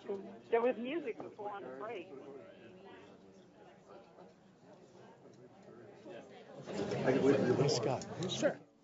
Take 2, and we came home. And it wasn't all gone? No. What kind of world do we live in? Look almost Usually the first people there empty it into their... I know. That's the tradition. Because that's what you do. Like, all right. People are following the little signs. Totally. If the little effers take it on, take it on. But no. Okay. So Okay, Scott. Yep. Oh, Is this Scott? Let me just squeeze in here. You guys are from? Okay. Okay, if everybody could take a seat. I think I've gotten us off schedule a little bit. Those things happen. We've got plenty of time for lunch. Yes, we do.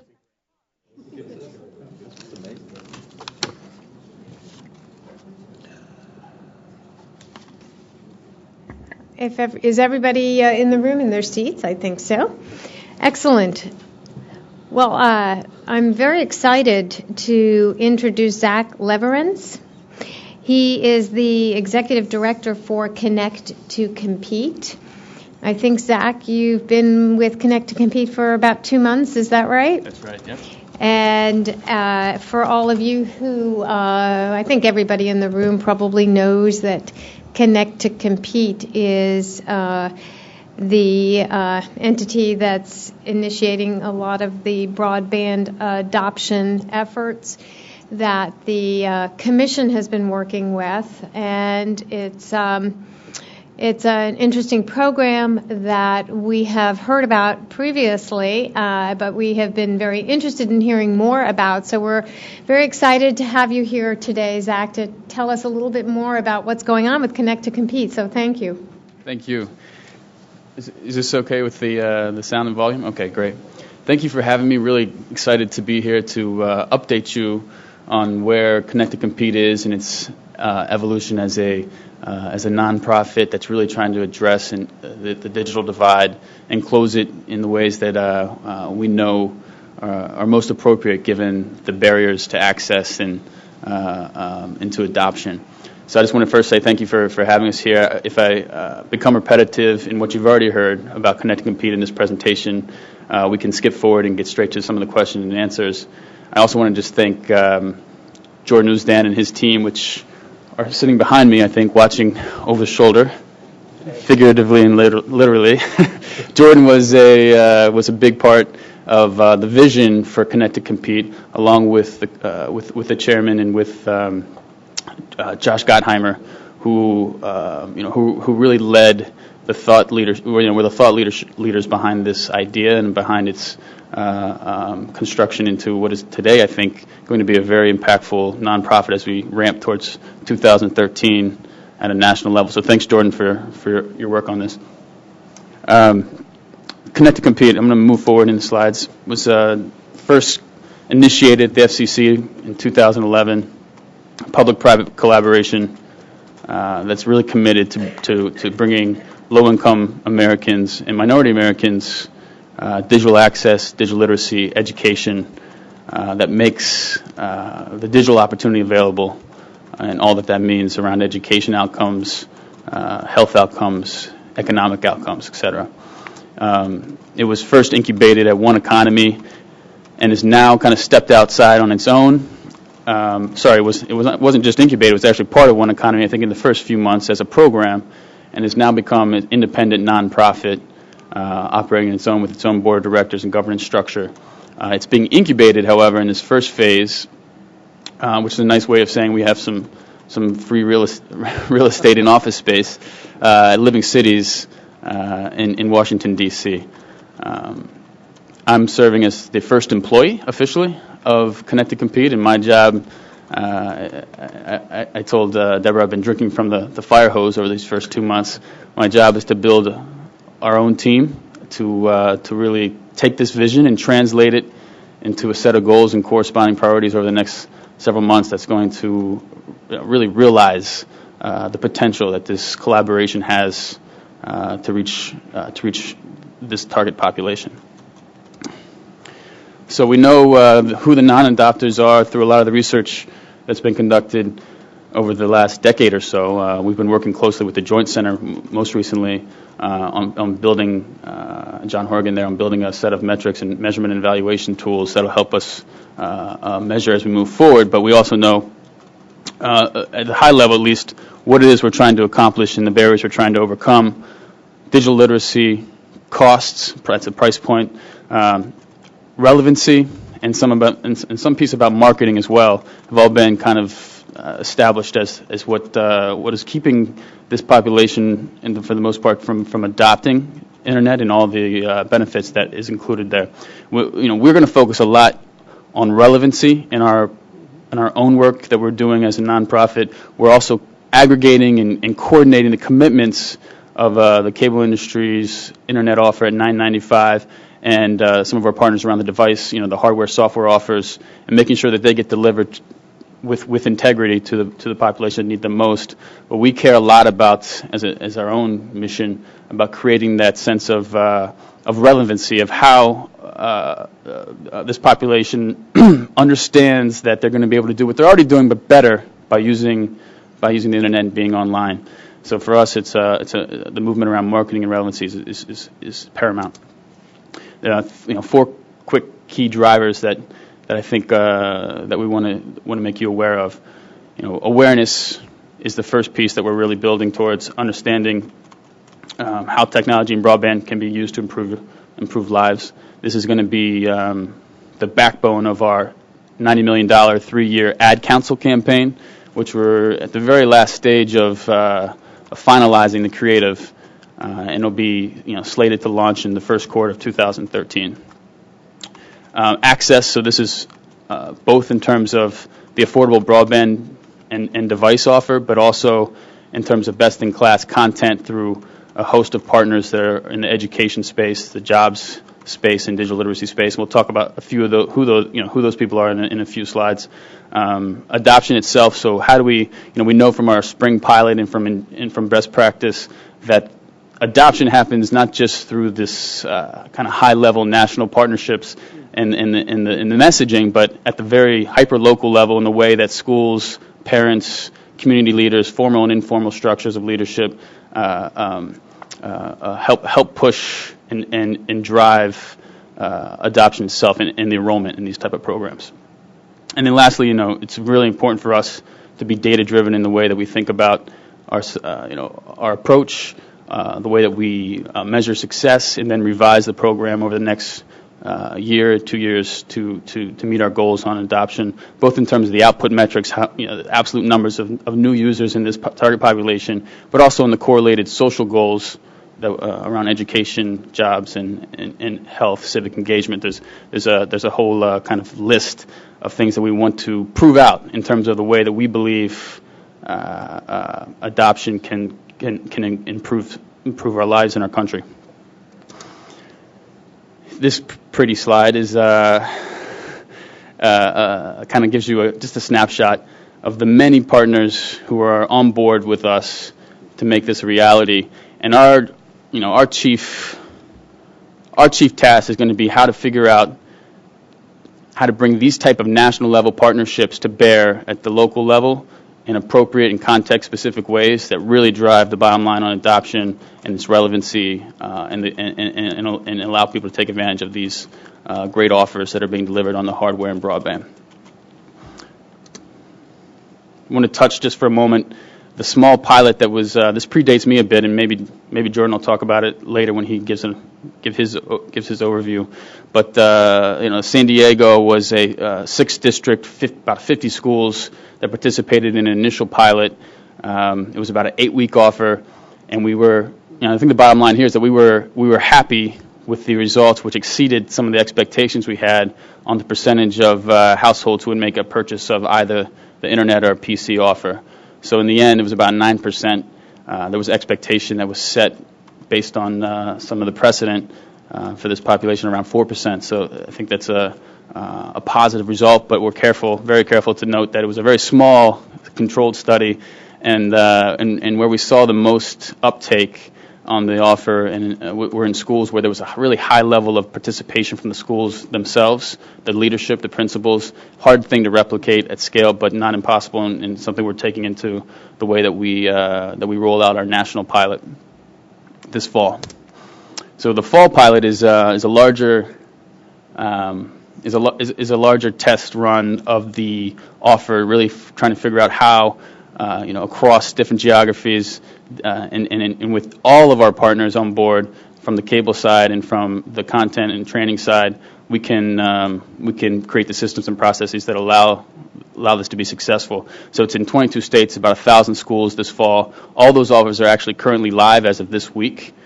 So we hope to do some good learning, get some good learning from those that will help inform our 2013 launch. And which we hope will be ubiquitous for the free and reduced school lunch students and population households.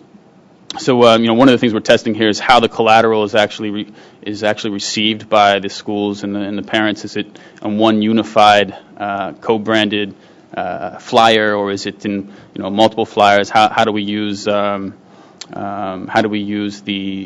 online capabilities of the systems, the schools, the way that we use the media at the local level to really drive some of these results. So this is just a brief look at this. We're also testing our partnerships in the training centers, with the libraries, with HUD, with Best Buy, and so look for some of those results at the end of the year.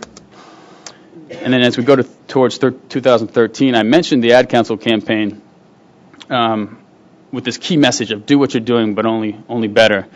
I think I'll just, without giving too much away yet, one of the really interesting and exciting pieces about this campaign is that it's going to be also focused on motivating and mobilizing the 250 million people who are online and getting them to be a part of the solution. It's a national problem. Advertising alone is not going to fix it. We want to create a kind of a movement that connects people where they are to this problem and helps them be part of the solution through our national networks of partners, but also through the power of technology itself. So getting people through social media, through cell phones. We know that a large percentage, even of this unconnected population, have smartphones or smart capable phones. How do we create some traction where people are, and not make this, as our chairman continues to say, a campaign about eating your spinach? This is something that's much more relevant and aligned with, I think, with where the entire country is moving. We're moving towards also creating this website that allows the digital literacy content and training to be accessible to everybody. So while there's some restrictions on the eligibility for the devices and for the internet, that's not the case when it comes to the trainings and to the content that'll be available through our partners on our website. Website will be there's a beta version that's almost finished now, but we'll launch in conjunction with the Ad Council campaign. And then expanded footprint is something that we have some external dependency on with our cable partners, but that's I think that's what these pilots are for, to really understand what works and how to make this get big in ways that we envision it. We've recently joined Comcast Internet Essentials to augment and enhance their device offer with our Redemtech partnership. The laptop and desktop option with Microsoft Office and students for $150, free shipping, 90-day guarantee. Much kind of more holistic program offering there, I think, with the Internet Essentials team, and also increased access to the much larger footprint quickly that Internet Essentials is already testing. I'm just going to quickly go through. This highlights, I think, this slide, what I was talking about earlier about our what we have to become excellent at in terms of leveraging and bringing to bear these national campaigns to make a grassroots impact. So we've highlighted a lot of the appropriate channels and the ways to engage these partners. But at the end of the day, we're going to win or lose this at the local level, and we know that very clearly. So we're working hard to figure out the best strategies to create communities of practice around broadband adoption without recreating the wheel. So understanding what's already been done through BTOP, through the CBOs in all these cities and in these rural communities. What's the difference between the way that a rural community engages with Connect to Compete and the way that we'll do it in the urban settings? All those questions are being addressed through part of this pilot and thinking about this 2 levels of marketing and awareness. Just a quick tidbit about the way that people will be able to use the site and its locator tool. So in addition to all the content that will be freely hosted on our site, there's going to be a locator tool, which is not a new concept, but it'll be helping to find computer centers, trainings, free Wi-Fi. Libraries obviously are a big piece of this by zip code. So this is something I think that's going to be really important when the Ad Council campaign rolls out. There's an 800 number that does the same thing for those who are calling in, and I think that at the end of the day, this is going to be one of the big ways that people connect in their communities before an offer is live in their schools for those households. So with that, I'm just going to wrap up and open it up for any questions. Happy to take comments too, arguments, etc. Thank you, Zach. Does anyone have any questions? Yes, Mark. And if you could pull the mic up and identify yourself. Zach, I'm Mark DeFalco with the Appalachian Regional Commission. We are one of your partners. Our little emblem was up there, and we've had Sonia over our offices last week, I think the week before. So we are trying to do some things with you. I'm interested in, I understand that the Internet Essentials was a program that was really Comcast is doing throughout their entire footprint, the way I understand it. Your next trial, these 1,000 schools in 22 states, I'm not real sure who picked the states and who picked the schools, but my concern is in our geography, we're a 420 county region in 13 states, and we only have, quite honestly, 4 cities that were selected in this trial. And we're trying to find out, when this next pilot, if that's what you're calling it, is completed, is the intent then to go nationwide with the program? And when I say nationwide, what I really mean is, does it then get opened up so that all of the geography of the participating cable companies would be able to get the $10 internet? Or are the cable companies, excluding Comcast because the Internet Essentials is through their entire footprint, are the other cable companies who are in this partnership, are they still going to control the next release of the next set of cities that would be part of this? And is there going to be a point where you are going to say, okay, we truly are going to open this up nationwide, or at least nationwide where there is a cable company who's in this? Right. It's a great question. First, just want to note that I'm from a little town called Axon, Maryland, Western Maryland, right on the West Virginia border. So Appalachian born and bred, and they're under 2 feet of snow right now, by the way. So I'm happy to be to be from the Appalachian, but not to be there today. To your point and to your question, it's a great question. It's one that I've wrestled with since I came on board. The goal. So to answer the first question, the way that the initial pilot schools were selected by our cable partners it was mainly a function of the way that the cable companies decided to roll out this pilot. So the selection process was not one that Connect Compete had a really driving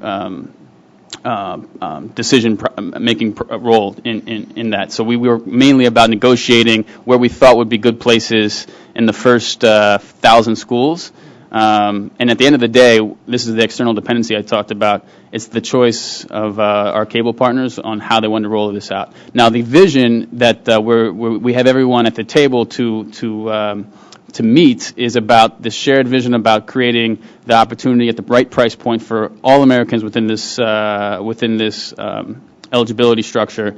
Ubiquitous coverage across, much like what Internet Essentials has done, actually, in opening this up for all those who qualify, not just select schools or cities. So, this first phase, I think, is going to be a bit about testing out and proving out that concept in these smaller spaces. But then getting to 2013 and beyond, where the cable companies come to the table again and we say, all right, let's make this bigger, and here's how. Having said that, it is a process. The blessing and the curse of being the small nonprofit in the middle of these big commitments, aggregating, coordinating, delivering, building the conversation and the marketing.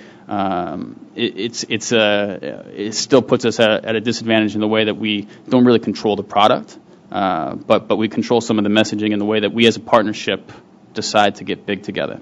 So the question is, at the end of this first, say, 3 months, moving into 2013, will all of our partners on the cable side extend the offer to the full footprint? We don't know right now. We hope to answer that. Thank you. Yep. Amalia? Am I on? Now I'm on. So my name's Amalia. I'm with the Center for Media Justice. We run a national network called the Media Action Grassroots Network. About 140 organizations across the country are part of it. And one of the groups that we work with is the Media Mobilizing Project based in Philadelphia. And they're close allies with Action United. And I know, do you know Action United? It's a sort of a community-based group. And I know that early on, in the early stages of Connect to Compete, one of the challenges they had was sort of collecting information or surveys from families, particularly the parents who would have, who had children who qualified for the program. And they shared many of these stories about just the challenges on the back end that they were having with getting people hooked into the service.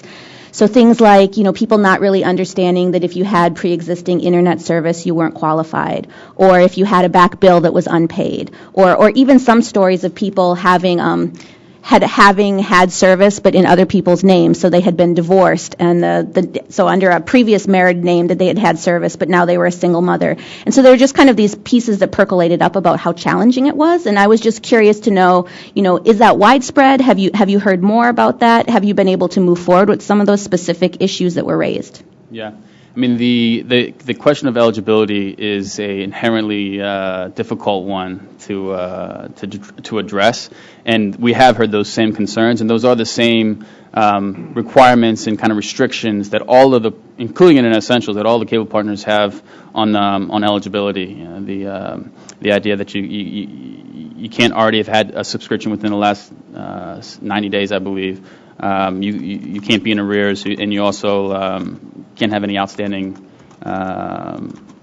debt. The other pieces around how you may be problems with the way that your name's changed or the way that you're, that those are things that I think are less common. But the first, that first piece, those restrictions have caused some pain, I think, in the way that people experience the offer. But the idea is to really refine and perfect some of the eligibility process, the verification systems, so that it's as smooth as possible when someone receives a code and receives the opportunity through their school to understand very quickly before they invest much time whether they're eligible or not beyond the school-based approach. So we're dealing with it. It's a challenge, and it'll be, I think, as long as there's an eligibility process in place, it'll always be a challenge. But it's one we're aware of, at least. Fernando?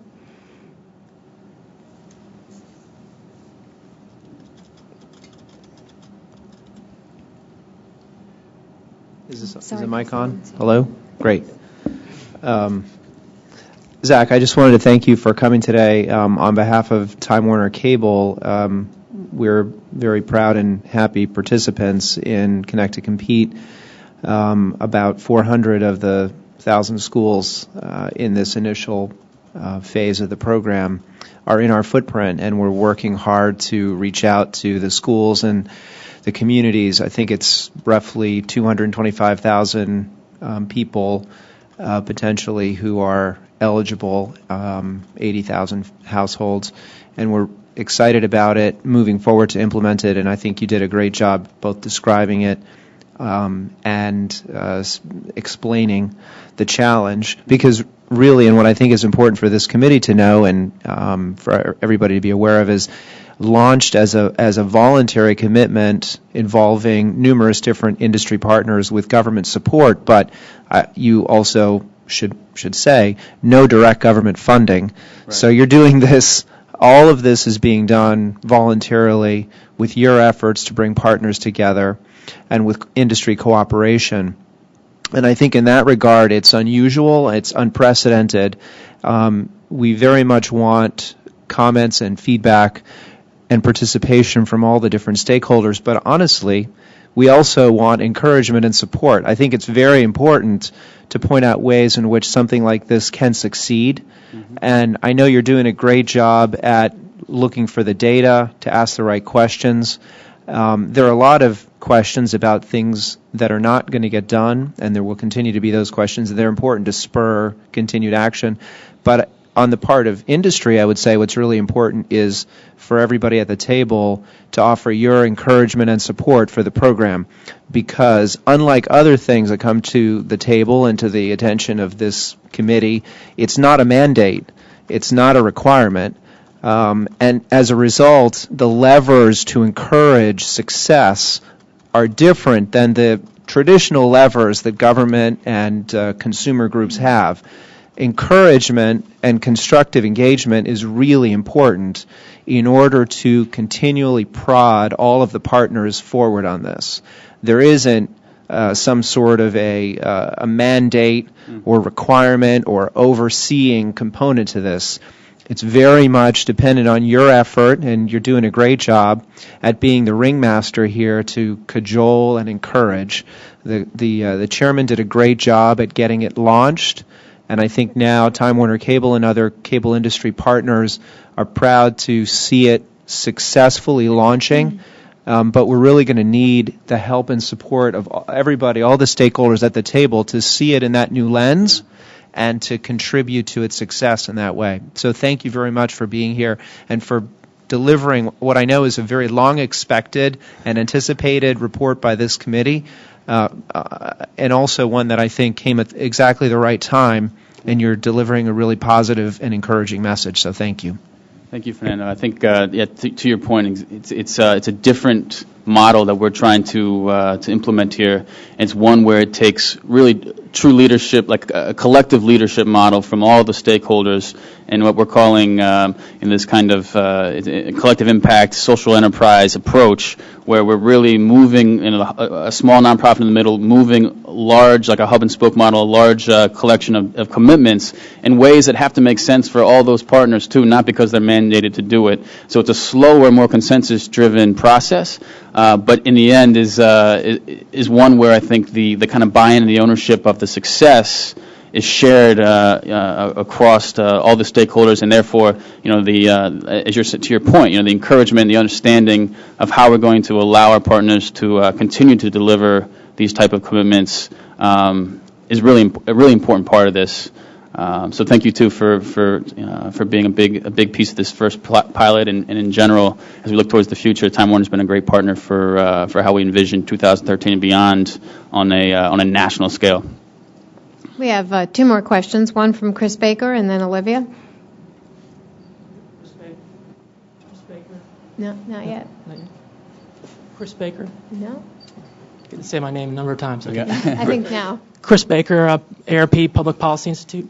All right. Well, in the spirit of Fernando's comments, I'll say, maybe ARP needs to start working on getting more older people in the school lunch program, so we can get some broadband. No, seriously. Are there any plans to expand the eligibility requirements to allow older adults to participate in this program? So one of the things we designed in the first phase, this again predates me, but when we thought about the pilot in San Diego, was a algorithm that kind of allowed almost census block eligibility verification based on annual income and a series of other factors that were kind of crossed. So there is a precedent for how we might do that in the future. I think we're looking at a phased approach in the way we roll out in 2013 that would include free and reduced school lunch families and households, and not much beyond that unless it's in smaller pocketed kind of tests of that algorithm, and with partners who are willing to do that. I'll say again that we are agnostic to technologies and how we embrace this opportunity. There's beyond cable, there's also wireless and mobile technologies that we'd want to figure out how we could work with. We think that going from the big screen to the small screen causes problems and the social outcomes that we hope to achieve, but that it's also we want to face. We use an analogy too about facing upstream instead of downstream, like rowing furiously in a crew boat here, but sometimes waiting until things have already passed us before we jump on. So I think there may be ways to be creative in introducing eligibility systems with new technologies too to new constituent bases and beneficiaries. So to answer your question succinctly, not at the moment, but we're always open to in looking at larger pools of eligibility. Olivia?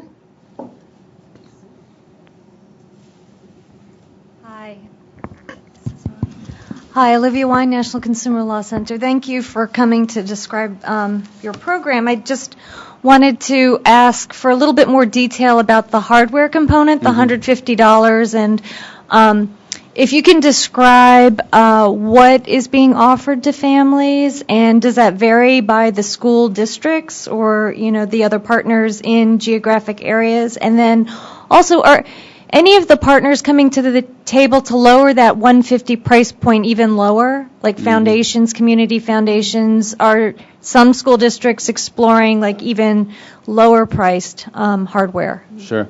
So the first point, we're working with a partner called Redemtech, Good PC, which is a refurbisher of desktop and laptop computers, many of which are donated by companies to Redemtech. Others that they source themselves and have been kind of allocated and assigned towards the Connect Compete initiative. I can send through or maybe copy to the list here the specs for those computers, but they're very high quality in terms of the speed and the functionality. I actually got to test one and was more excited than I am about the one that I that I have at work. The hardware. We do know that the laptops are actually moving much faster than the desktops, which we might have expected. So there's a question too about our inventory over time and how we might use that information to make decisions on the type of inventory that we stock. We're also looking at ways to, just like with the internet technologies, that we might introduce new types of devices, including tablets in the future. Those conversations are in early stages, but are on the table.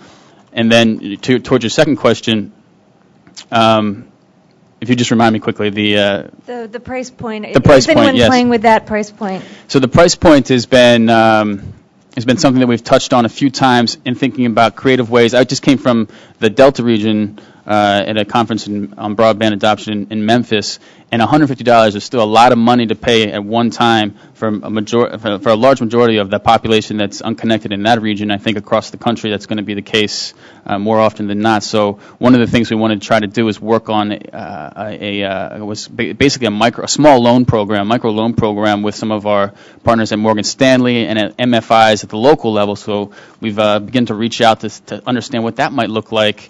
As a way to work directly between MFIs delivering loans to their kind of citizenship loans around broadband adoption, digital inclusion loans is another way we talked about it, to eligible families that would then purchase the computer from Redemtech or one of our other partners on the device side. So that's one of the ideas that are on the table.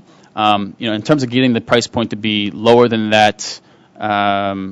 Without some assistance from funders, foundations, et cetera, I think it's going to be tough to do. But that's not an impossible way to think about it either. How can we get as Fernando mentioned, we're also a independently funded nonprofit in the way that we have to build our resources, and we want to create opportunities for funders who are interested in specific pieces of this to engage, and one of them may be about how to subsidize some of that $150 device offer for a certain district, school district or city, or even on a school by school basis. Those are things that we'd be interested in talking about.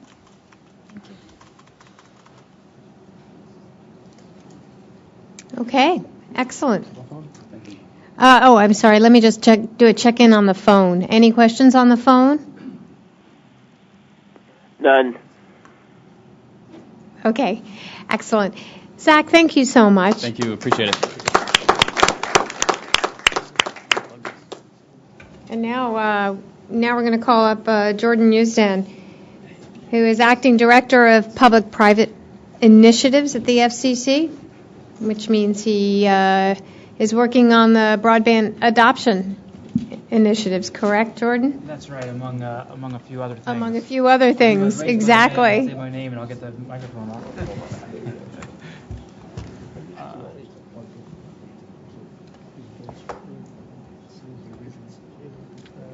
So, thank you for, as Deborah said, my name is Jordan Usdan, and I direct the public-private initiatives team here at the FCC.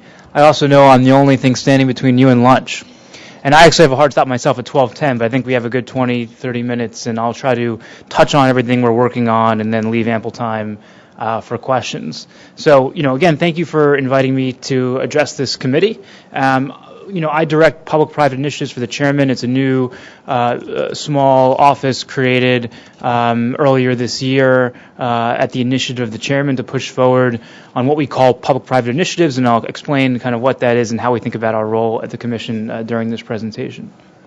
I want to make sure that this presentation gets up on the web stream as well.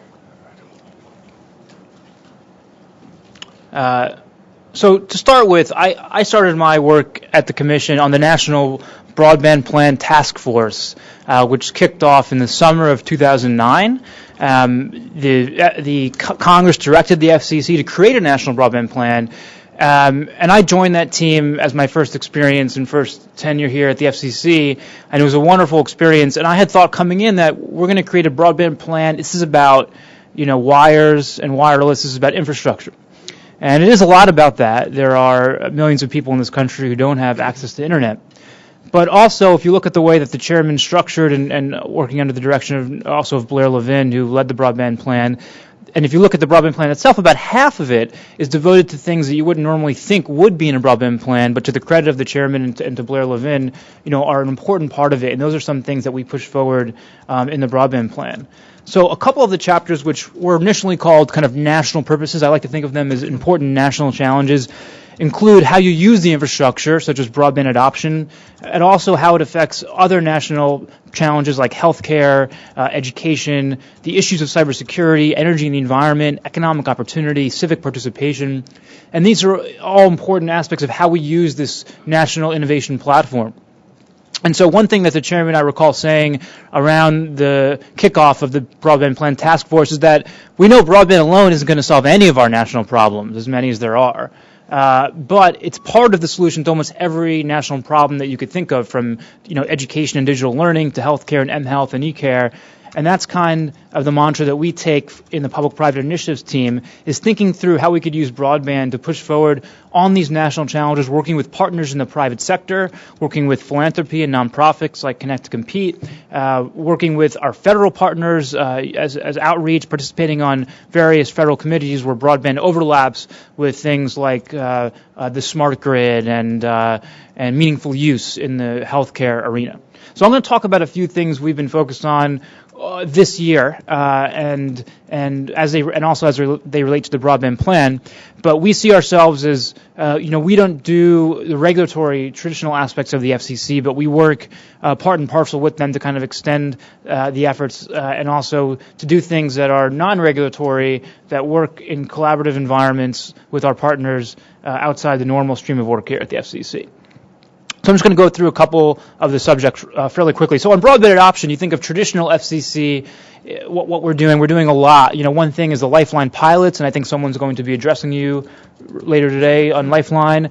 Universal service reform is pushing broadband out to the country. Internet Essentials, which was part of our merger review, came out of our merger review of NBCU, and also Internet Basics, which is also a $9.95 internet program that came out of our review of Quest, CenturyLink merger. On the public-private side, I won't dwell on this. You just heard about our efforts to gather a coalition to launch Connect to Compete with affordable offerings and a national ad council campaign. So on healthcare, a bunch of great traditional FCC initiatives here. Number one, earlier this year, I think it was in May, the Commission passed an order to allocate spectrum for medical body area networks. We're the first country in the world to actually dedicate spectrum for this usage.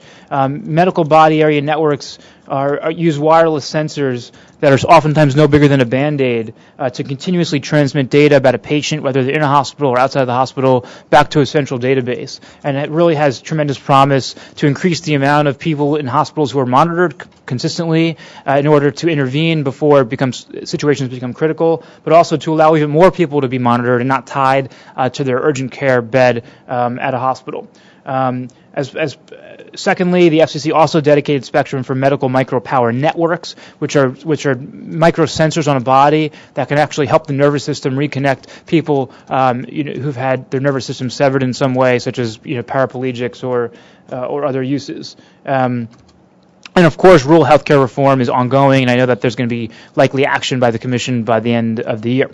Now, on the public-private side, we recently pushed forward on an mHealth initiative. The chairman called a meeting of kind of leaders in the space from private sector, academic, across government for a summit on mHealth early summer. I think it was in June.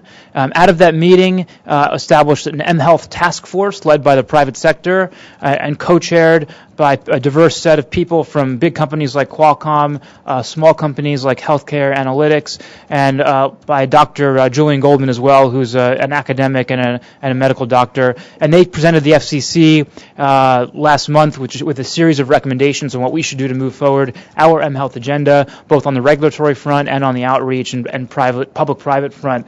A couple things that they suggested is that we adopt a national goal of making sure that mHealth is a part of routine medical best practices within 5 years, that we move forward on efforts to help streamline the creation of medical wireless healthcare test beds to make sure that the wireless architecture of hospitals, whether it's Wi-Fi or doctors walking around with mobile phones to medical body area networks, are set up in an efficient manner without interference that ensure patient safety.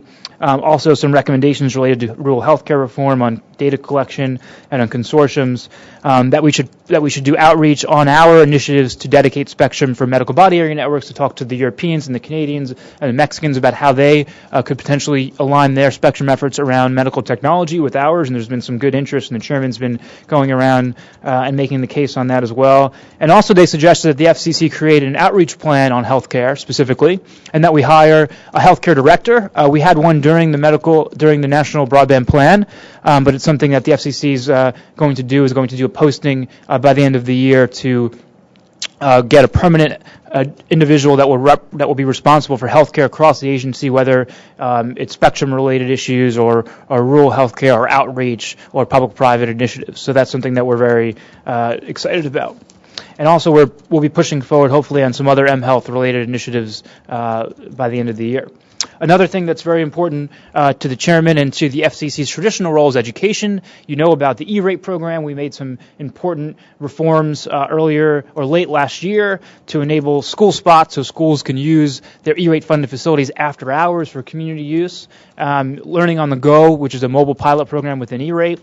We also allowed schools to use dark fiber more easily to create more competition in the use of E-rate services, and also for the first time indexed the E-rate fund to inflation so that it grows as the cost of things in the United States grow. On public-private initiatives front, we've also been fairly active.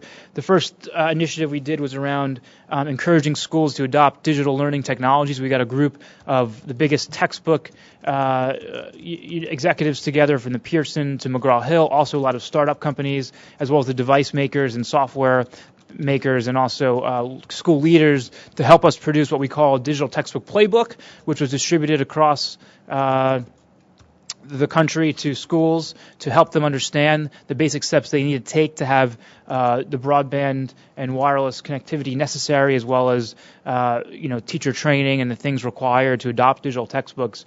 On the day that the digital textbook playbook was released, it was released on National Digital Learning Day. We worked with our partners at the Department of Education, and Secretary Arne Duncan and the chairman got together and challenged the country to get to digital textbooks in all K-12 schools, by the end of the decade. And so we've been working with them on plans and proposals to push that forward. But this is also going to rely a lot on the states and the private sector to deliver the solutions, and the states to knock down barriers to getting digital learning in the schools. One answer in the private sector has been something called the LEAD Commission, which stands for, I believe, Leading Education Through Advancing Digital, which is a private sector effort, but bipartisan, that has gotten together and kind of motivated everyone that's a stakeholder in the space to get a blueprint for how this country gets to rich digital learning over the next 5 years. The FCC will probably receive some recommendations on that related to infrastructure. I'm sure the Department of Education and states and industry will also have some recommendations probably related to standardization of using data and learning platforms. And recently we participated in the Education Data Palooza, which is not a rock concert. It's actually a forum to encourage people to go and create open data sets so that policymakers and third parties can build on them to help inform public policy. We released the entire fiscal year 2010 E-rate data set in a machine-readable format for the first time, and we hope to push forward to create and release more E-rate data in the future. Quickly, we also, in public-private team, work on small business and cybersecurity. The chairman has met with many small business owners across the country and is always struck by how big losses are when small businesses get hit by cybersecurity attacks. They're really the low-hanging fruit now as big federal agencies and big companies beef up their security efforts and have permanent cybersecurity staff. A lot of small businesses are low-hanging fruits. We had a couple roundtables on this, open to the public, and also some, informal sessions with leaders like Secretary Chertoff and Symantec and McAfee and HP and Microsoft about what we could do to help get small businesses to protect themselves. We found that over 80% don't have cybersecurity plans. So working across government and working across the private sector with cybersecurity experts, we created what we call the Small Biz Cyber Planner, which is on our website, which is fcc.gov/cyberplanner, which enables a small business to go online and answer about a dozen simple questions, such as, do you have proprietary data on your computers? Do you use credit cards, et cetera? And then it will create a customized PDF with a cybersecurity plan for your business. So that's been accessed thousands of times, and that was released last year during Cybersecurity Month, which is October. And so just last month, we released version 2.0. We did a social media focused outreach. We had a Twitter chat, and we got millions of retweets and impressions off of that. Again, also energy and the environment is also a focus of the broadband plan. We participated in the Smart Grid Task Force, which had recommendations for how government can work together to make sure that we could streamline the rollout of smart grid technologies. We've played a regulatory role in making sure that there's no interference for the smart grid. And finally, economic opportunity. We've worked with Connect to Compete after they were launched to formalize a relationship between them and the Department of Labor so that their digital learning resources and digital literacy resources can be in all of the job centers across the country, and that will also be part of the locator tool. And we've done some programming around apps clusters. As our digital economy grows, you have clusters of like Silicon Valley and Silicon Alley in New York and the Boston Tech Corridor, but how can communities create sustainable tech-focused economic clusters? App development is actually a job creator in this country. We're leading the world in mobile apps, and so we did an event in New Jersey about how they could take advantage of the growing app economy. So that's it. Thank you for patiently waiting, and I'm happy to answer any questions. Thank you, Zach. I see a card already from Stephen. Hi, I'm Steve Posioskin with the American Consumer Institute. I have a concern of some things I've read recently about the mHealth and the apps, and that deals with it seems to be some interest in the FDA and through approval process. And I've seen studies of up to 3 years. One was 31 months to get approval for apps. Of course, the life cycle of these apps are only a fraction of that portion. And my concern has to do with the whole nature of how this may represent some sort of interference in the communication between doctor to doctor or doctor to patient and the information, and whether it's voice in the past, whether it was 40 years ago, the doctor could pick up the phone or touch base with somebody in an ambulance and say, yeah, that's the remote, someone's reading this remotely. Yes, give this stat. Well, today, I mean, that can happen through, remote monitoring through these apps. And my concern is that the process, to get approval of these apps could be to pose an impediment to innovation. And I just hope, and this is a comment and maybe your reaction, I just hope the FCC will take some initiative here to step forward to streamline some of this, what could be interference of these innovative applications. Thank you. Sure. No, thanks for your comment. We've been working closely with the FDA on our initiatives. We have a formal memorandum of understanding with them. Actually, we each have our own appropriate role in improving apps. We look at them to make sure that they don't interfere and that they're reliable from a spectrum perspective, like we do with many devices. FDA has their also their own role. And also, there's a new a federal law that was passed a few months ago, Maya. It's the Federal Food and Drug Administration Reauthorization Act.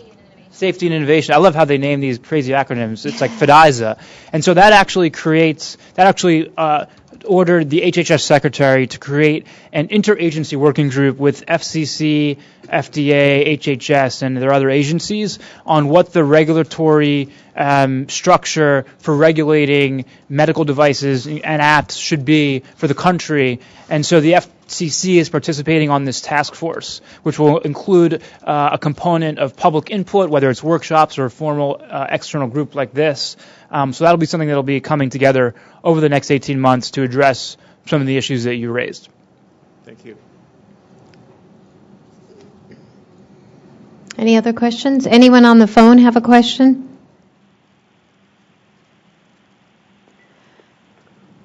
Well, Jordan, I'd just like to thank you for everything that the FCC has been working on. It's a very extensive list, so thank you so much. And I'm so glad that you could come here for our last CAC meeting to report to us. So thank you again. Well, thank you for inviting me. And any of you have any questions or anything, please feel free to reach out to me directly, jordan.usedan@fcc.gov.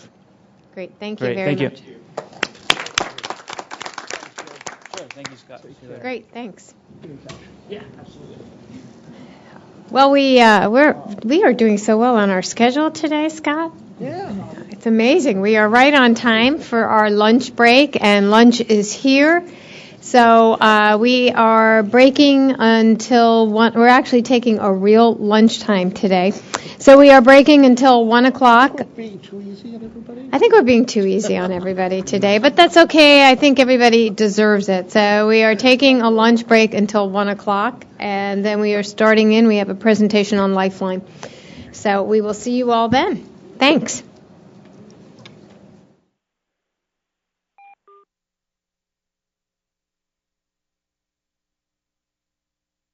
Welcome back, everybody. That was a really nice lunch break. I hope you all got an opportunity to have lunch and chit-chat. All right, so we are back and ready to hear all about Lifeline. I'm so pleased to have Divya Shenoy. Did I get that right? You did. Oh, perfect. Attorney advisor, Telecommunications Access Policy Division, Wireline Competition Bureau. And she is going to update us on Lifeline reform and modernization, an issue that's really important to the CAC, so we're really pleased to have you with us. So thank you very much. Thank you. Good afternoon. As you guys are all likely aware, this past February, the FCC released the Lifeline Reform Order. And in it, the Commission directed the Wireline Competition Bureau and the Consumer Governmental Affairs Bureau to work together to conduct an outreach campaign to educate low-income consumers about the new rules and to coordinate outreach efforts with USAC, states, and social service organizations. Shortly thereafter, we began our efforts, and I'm here to update you about our outreach for Lifeline. So one of the things that we're really excited about is that the team developed and launched a new Lifeline consumer outreach page, and that's at www.fcc.gov/lifeline/outreach. Thank you. The work involved, among other things, creating new Lifeline-related content, and that includes consumer guides, FAQs, consumer affairs and mediation specialist Lifeline scripts, posters, and some fabulous PSAs where you can hear my voice educating you about the requirements and eligibility and duplicate rules for Lifeline. The team developed a Lifeline consumer outreach plan working in cooperation with the Lifeline Across America Working Group and the Consumer Advisory Committee's Lifeline Working Group. The FCC team worked together over a period of months to migrate and update content from the previous lifeline.gov website to a new Lifeline outreach landing page, which is the fcc.gov/lifeline/outreach page. CGB and WCB worked in cooperation to update the content on the main FCC Lifeline landing page at fcc.gov/lifeline. And the audiovisual services staff worked closely with the team to produce the PSAs in both English and Spanish, all of which are available on our website. And we encourage state commissions, ETCs, social service agencies, community groups to include a link of our PSAs to their websites as well. USAC also created a new website, which is www.lifelinesupport.org. And this contains like a really great tool that helps ETCs, consumers, people who work with low-income consumers, social services agencies, and the like, to use the tool to determine whether or not a person is eligible for Lifeline. Specifically, the tool is a step-by-step guide through the Lifeline eligibility rules and also helps a consumer determine whether or not the others living at their residence are part of the same household for the purposes of participation in Lifeline. So it's a very easy to use, very step-by-step tool. I don't know if anyone's had a chance to look at it, but it's really helpful. The website also helps consumers and social services agencies identify Lifeline providers in that state, so it's easier for consumers to find a provider that serves them. In addition, USAC created materials for ETCs to assist them in reviewing the documentation for eligibility.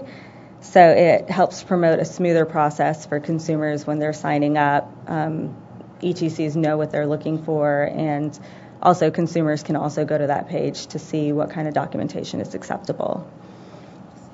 As the Consumer Advisory Committee recommended, the FCC stepped up its efforts to supply information to community groups and organizations. Our Consumer Affairs and Outreach Division handed out Lifeline outreach materials at several conferences at which they exhibited, including AARP, NAACP, the National Urban League, National Council of La Raza, National Association of Social Workers, Congressional Black Caucus, and the American Library Association, to name a few. In addition, they sent email blasts containing key Lifeline messaging to approximately 2,000 entities, including media outlets, nonprofit organizations, employment offices, veterans offices, state and local area agencies on aging, libraries, public utility commissions, consumer groups, public assistance regional offices, consumer protection offices, and senior centers. They also worked with the Office of Workplace Diversity in facilitating a presentation on the new Lifeline rules for the FCC's Hispanic Heritage Day event. In addition, WCB and CGB worked together to facilitate outreach on the new Lifeline rules, which included consumer affairs and mediation specialist scripts and training. Kim Scardino, who heads up our Lifeline team, gave numerous presentations to the Lifeline Across America Working Group, Intergovernmental Advisory Committee, the Consumer Advisory Committee, and Consumer Advisory Committee Lifeline Working Group, state and local government webinars, SNAP, NARUC, NASUCA, and others.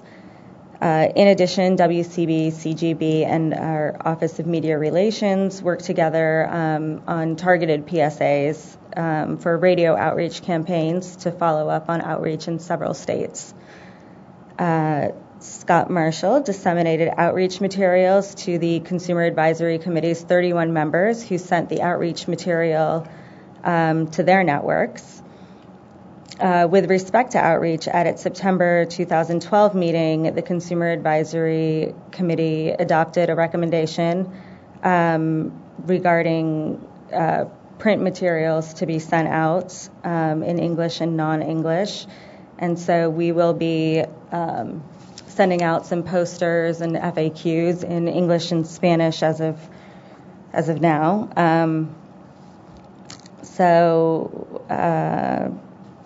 We would actually love your recommendations. We have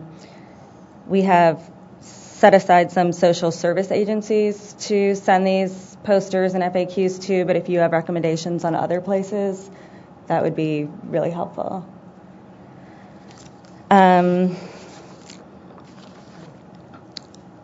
Over the course of the year, the CGB and WCB and members of the Lifeline Across America Working Group, Scott Marshall, and the Consumer Advisory Committee Lifeline Working Group participated in briefings and conference calls, cooperated and coordinated, and helped to create and make available effective, responsive Lifeline outreach material, including material in Spanish. The materials are all designed to help educate consumers in accordance with the Commission's directives in the Lifeline Reform Order. The FCC team continues to be responsive to requests for consumer-friendly documents and education materials and comments as we receive feedback from reviewing our Lifeline materials, webinars, briefings, conferences, things like that. So this past September we had Lifeline Awareness Week. The FCC worked with its partners in the Lifeline Across America Working Group, the CAC Lifeline Working Group, and others to communicate information about the Lifeline program leading up to and during Lifeline Awareness Week. CGB and WCB worked in coordination with the Lifeline Across America Working Group and the CAC to roll out a joint consumer education campaign and to help ensure that low-income consumers are aware of the Lifeline program. They understand the requirements for participation, especially with respect to the one per household rule and the eligibility requirements and the recertification requirements. The key Lifeline awareness messages for 2012 are that Lifeline is available only to eligible consumers. And again, USAC developed the helpful tool on its website at www.lifelinesupport.org to help consumers determine whether or not they're eligible before they actually, go somewhere and sign up. Eligible consumers may receive only one discount per household. That may be applied to either a wireline or wireless service, and that the FCC rules prohibit consumers from receiving more than one Lifeline service. If a consumer or his or her household currently has more than one Lifeline discounted service, they must select a single provider and immediately disconnect other services. In order to enroll in Lifeline, potential subscribers must demonstrate their eligibility by showing proof of income or participation in a qualifying program. And finally, that all Lifeline subscribers must annually recertify their eligibility. In late 2012, all the Lifeline subscribers will be contacted by their service provider to reconfirm that they remain eligible. If the subscriber does not reconfirm eligibility, he or she may lose their Lifeline benefit. And that's also one of the PSAs that we put out to try and help get the word out. WCB and CGB worked together to create a presentation for the National Association of Area Agencies on Aging, and this was conducted by a webinar. Kim Scardino delivered the webinar, which included a slideshow presentation with several links to USAC's site, to the FCC outreach page, and following up on the webinar participants' requests, we developed a very brief one-page document with FAQs that was easy to read, and it also included links to the Lifeline outreach website. WCB also reached out to organizations which publicized Lifeline Awareness Week 2012 and the key messages of the consumer outreach campaign to help ensure that low-income consumers are aware of the Lifeline program, understand the requirements for participation. Particularly, we're really trying to get the word out about the one per household requirement and the recertification requirement, as well as the eligibility requirements for proof of documentation. Chris Monteith with Consumer and Governmental Affairs Bureau, Acting Bureau Chief, published a blog for Awareness Week, and she talks about the Lifeline program and its importance to low-income consumers. And I actually have a little handout that summarizes all of this information and has all the links for you guys. If that's helpful, I can provide that. So in sum, the outreach materials to help educate consumers about the Lifeline program, reflecting input from the Lifeline Across America Working Group and the CAC and others, are posted at the FCC's Lifeline outreach page. The updated page also contains a helpful link to USAC's Lifeline support page, where low-income consumers and those that work with them can go for information, pretty much anything they need to know about participating in Lifeline, see what kind of documentation they need to provide, see what providers are available in their states, and that kind of thing. In connection with Lifeline Awareness Week, Lifeline outreach events took place throughout the country.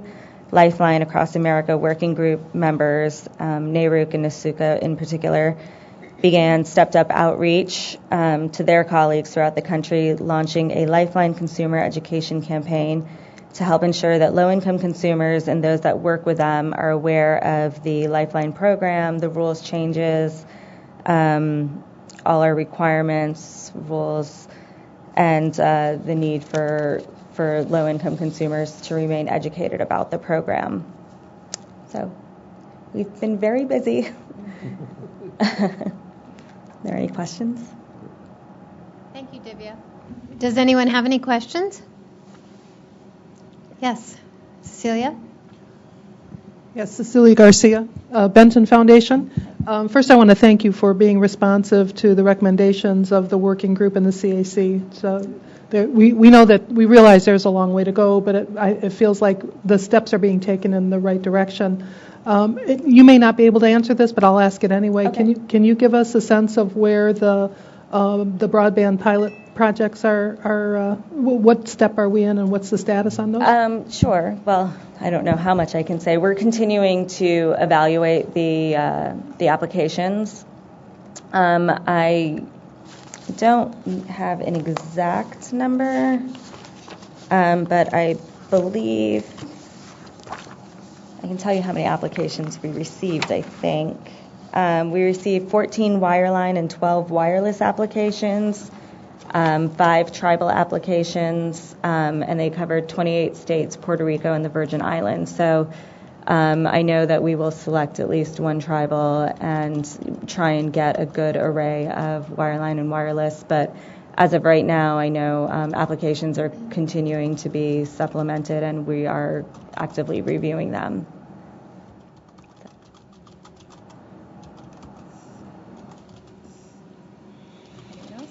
Any other questions? Anyone on the phone have a question?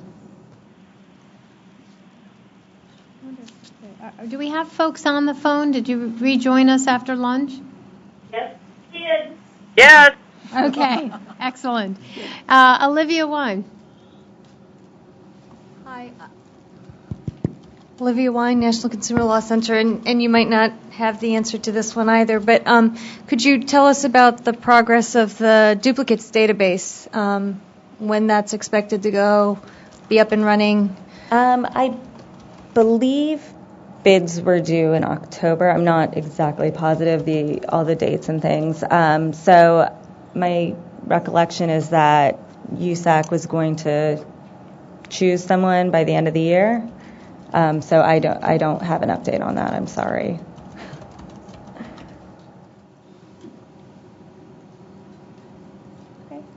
Chris. Hello. Chris Baker, AARP. How are you guys, or is there a way you guys are evaluating your outreach effort? I mean, how do you know how successful it was or is?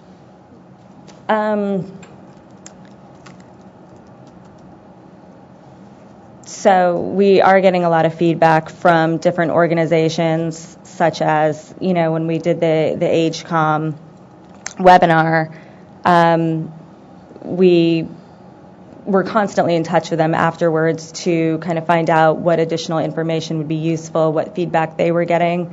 We do ask anytime we, attend a conference or do a webinar or anything like that, we ask for feedback and then we follow up on it. So, with the AgeCom in particular, they said, all the information on the website was a little too much for their constituents. So we created the one-pager. We worked with them on that. So we really do rely on feedback from organizations, conferences, people we present to. So, and then we work with them to develop the material that is useful for their constituents.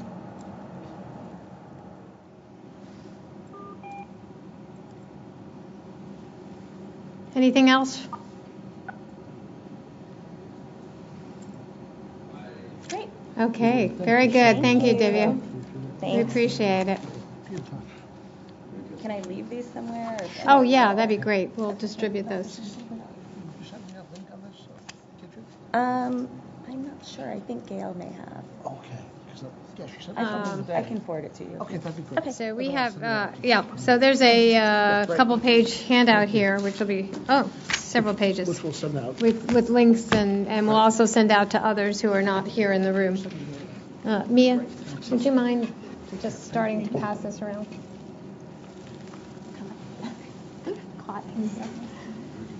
Okay. So we're right on time here. So I'm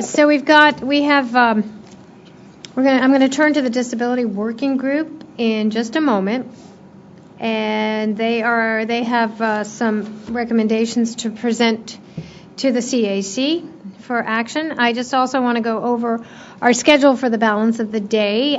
What we are going to do is we're going to go through the rest of our program segment of the afternoon, and then have comments from the public, do whatever last-minute business we have to do, and then we're going to have our official adjournment, and then we will go to the tech center.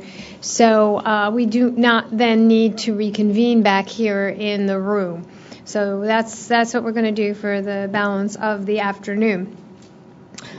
Okay, so now I'm going to turn to Lisa for the Disability Working Group. And Hello? Deborah, Yeah. I just want to say Paul Schrader has also joined back in for this part. Yes, hi, Paul. This is Mitzi Herrera. Hi, Mitzi. Thank you. And Louisa Lanchetti here, T-Mobile. Great. Okay, this is Lisa Hamlin for the Disability Working Group, and I'm happy to hear that Paul is here as well. We're both co-chairing this working group. And in fact, since you're there, Paul, and I know you're being pulled in different directions, would you like to present the recommendation on Mobile Health Task Force? Yeah, Lisa, I'd be happy to. Scott sent this out in the advanced materials. Hopefully it's fairly self-explanatory, and I wasn't on earlier this morning, so I don't know if mobile health got talked about. But this has been an initiative of the Federal Communications Commission, largely drawing from the broadband plan work, and as an ongoing activity to try to stimulate activity around mobile health, to use the good offices of the Commission to ensure that communications technologies and telecommunications are part of that effort, and that the Commission is interacting with and providing leadership along with other federal agencies on mobile health. In addition, the Commission has helped to bring the private sector into involvement on mobile health to ensure that sector is also engaged in this new frontier for healthcare.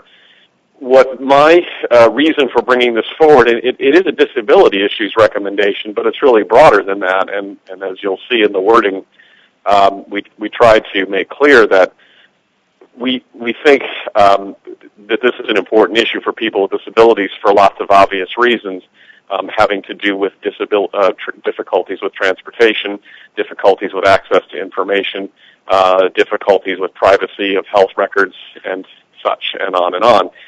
But of course, all consumers have an interest in being part of this mobile health revolution and having more of a say in that process.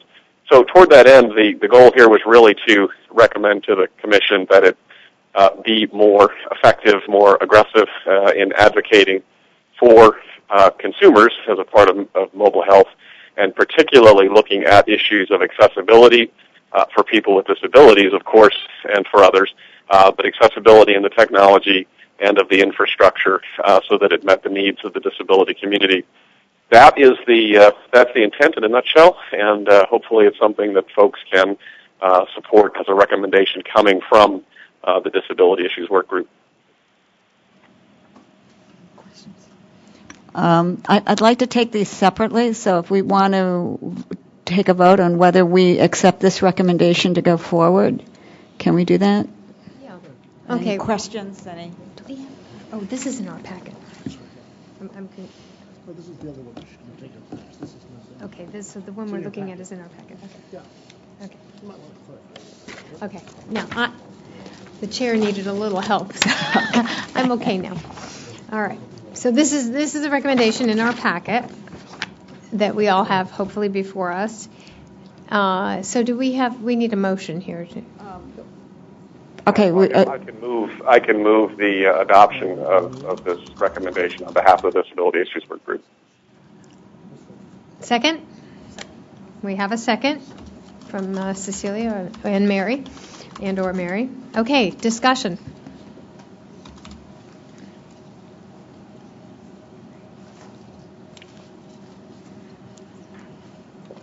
Scott? So, Scott Bergman, CTIA. You got to get a little closer. I can't hear you.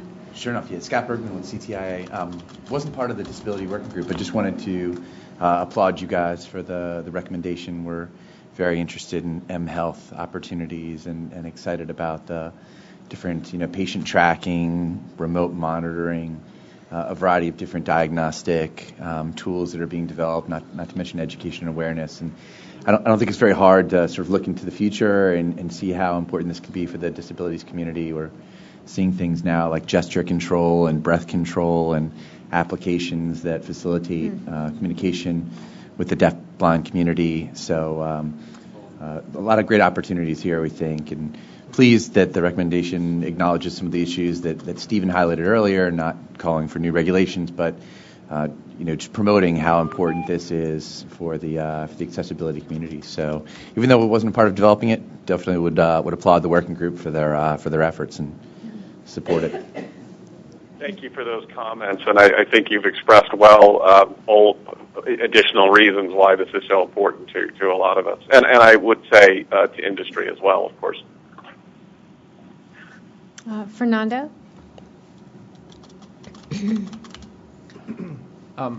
Hello.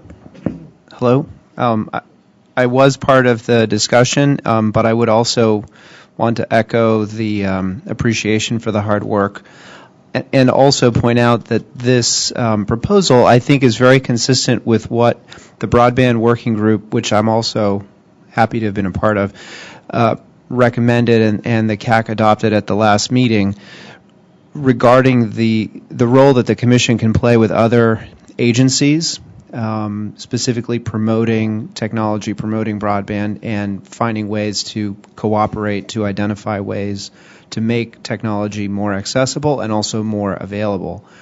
So I think that there's something here that both echoes and reinforces work that the CAC has done before, and for that reason I think it's a good proposal. Excellent. Any further discussion? Anyone else on the phone?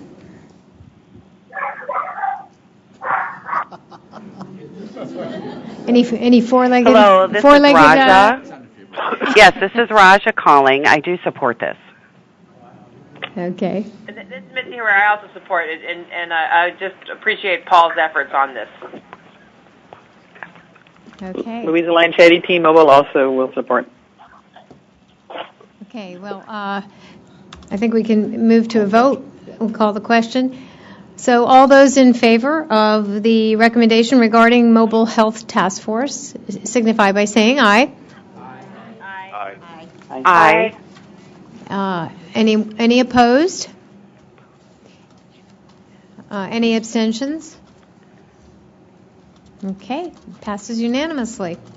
Thank you. Deborah, and if I could just for Sure, 30 Paul. more seconds, I want to, because I will need to leave the call. I'm on my organization's board meeting, and I do need to get back to that.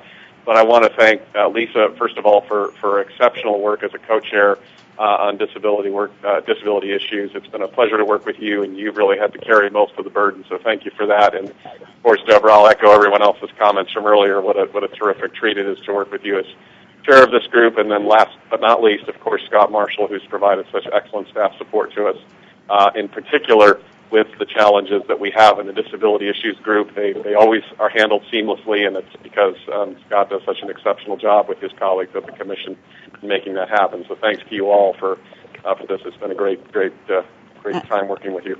And I was going to thank you too, Paul, for all that you put this together really quickly and well, and thank you so much for doing that and bringing it forward. Excellent. Yes, thank you, Paul. Okay, Lisa. I'm going to move on to the second recommendation we have. You have something in your packet, but we revised that, and now we're passing out a newer version that has a last paragraph that you should look at.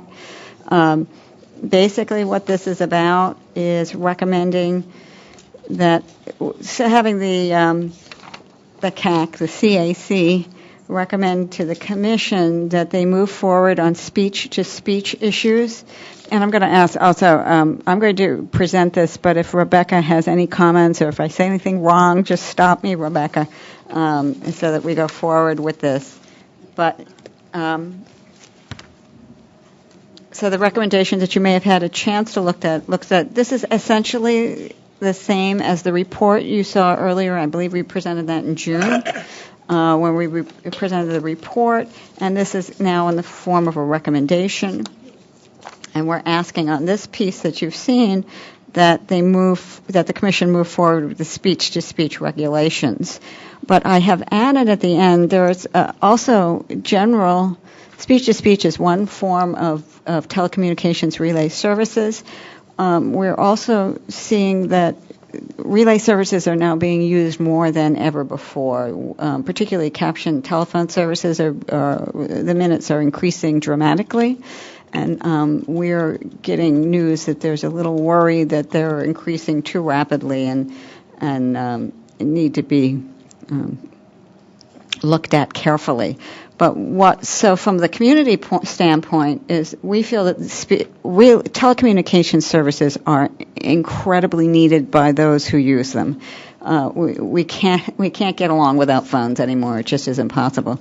So we made a very general statement here saying, and I'll read that because this is last, and it's just a paragraph, that telecommunication relay services, including video relay services, captioned telephone services, voice carryover, hearing carryover, and speech-to-speech services, as well as the innovative services such as mobile video relay, mobile caption services, and video speech-to-speech services, provide a lifeline that allow people with disabilities to maintain and obtain work, healthcare services, emergency services, and fully connect to friends and family via phone services.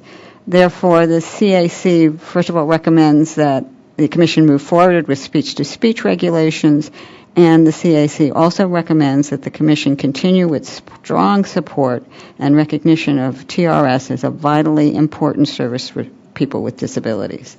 Now it's kind of a general statement, but it's new, so I wanted to make sure everybody saw it, and as well as the speech-to-speech recommendation. So I would like to move that the CAC accept this recommendation. Okay. Second for the recommendation, Cecilia. Very good. Discussion.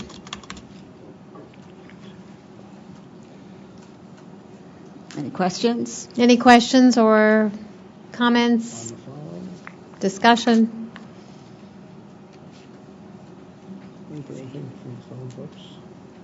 Anyone on the phone? Oh, I'm sorry. Yes.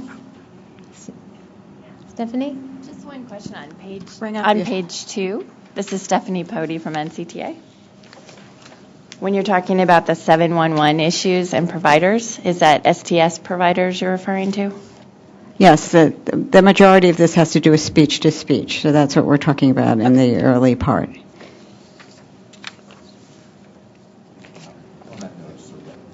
Scott? Sorry, Scott Bergman, CTI. Pull the mic up to you, Scott, there.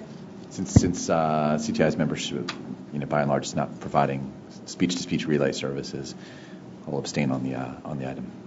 I'm sorry, I'm having trouble hearing you, and Yes, so is yeah, the captioner, pull the so... mic. Oh, sorry, Lisa. Just wanted to let you know that we'll abstain on the item because we, by and large, don't provide STS relay services. So. Did you get that? Oh, okay. Anyone else have anything to say? Anyone on the phone? Comments? Okay. Not hearing any further discussion or questions, we can call the question. All those in favor of the recommendation signify by saying aye. Aye. Aye. Any opposed? T-Mobile, Louisa Lanchetti, abstaining. Hold on one second. And those who will be abstaining signify by raising your hand first in the room. So I have Scott Bergman from CTIA, Stephanie from NCTA, and Steve Posias from American Consumer Institute. And on the phone? Yeah, sorry about that. Louisa Lanchetti, T-Mobile, also abstaining. Okay, T-Mobile. Any further abstentions? Okay, great. Thank you, and I want to thank Rebecca Ledoux for bringing it forward. Thank you very much. Excellent, Lisa. And that concludes your report, correct? That does. Thank you. All right. Where's my...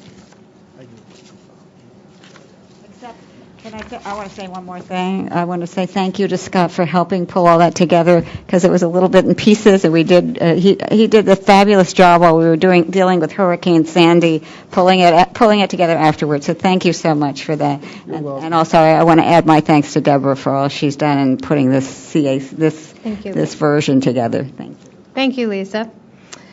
So, we're running ahead of schedule now. That's fine. That's fine. I think we're. This is our last meeting, so it's we're in sort of a funny spot here because we can't be forward thinking. We can't look ahead to what activities we're going to be doing at our next meeting. So this is more of an opportunity to reflect. We certainly hope to be meeting again. We know that the CAC itself will have a future, so that's a good thing, Scott, right? Oh yeah. And we certainly hope that some of us in the room will be meeting again to do this great work. And so Scott and I think, Scott, you're going to probably lead a little bit more about this, talking a little bit about the CAC work that we've been doing. Before we do that, I just want to say a little something about the person sitting next to me. And, there have been a lot of thank yous today, but probably not enough said about Scott Marshall.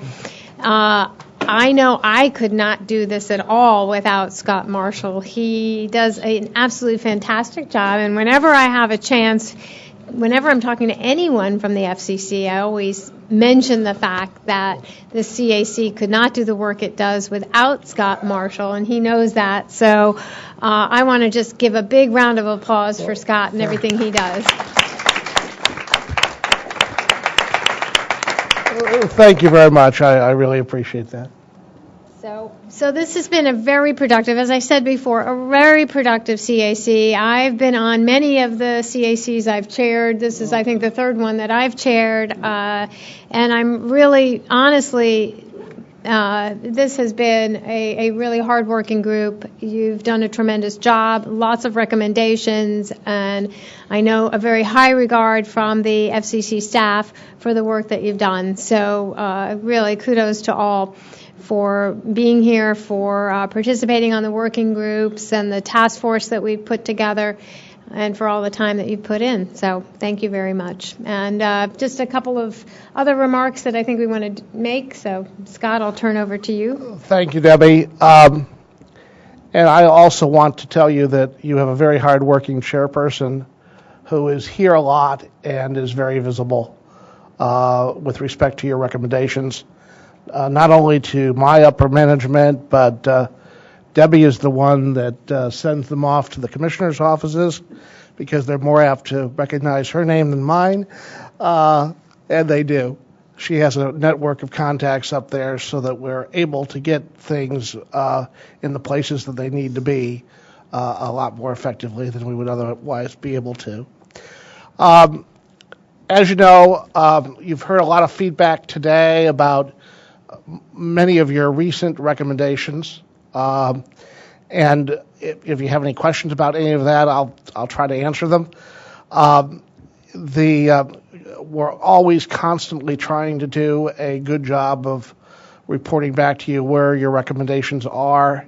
If we can, we do have some limitations on what we can and cannot talk about, which Chris mentioned earlier today.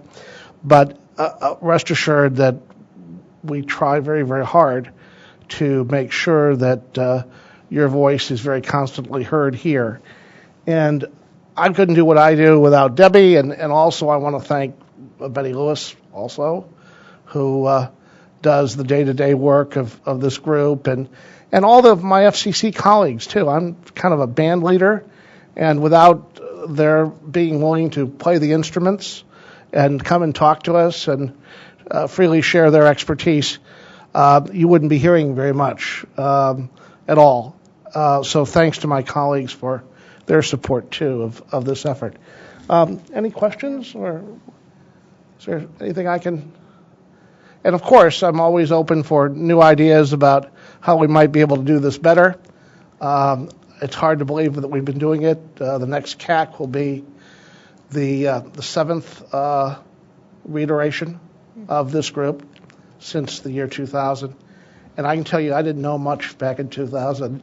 So we've learned a lot, at least I have over the years.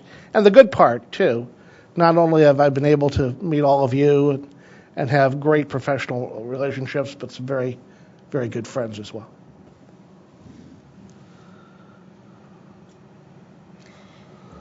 So on that note, does anyone have any closing remarks, any recommendations for the future, anything you'd like to leave here?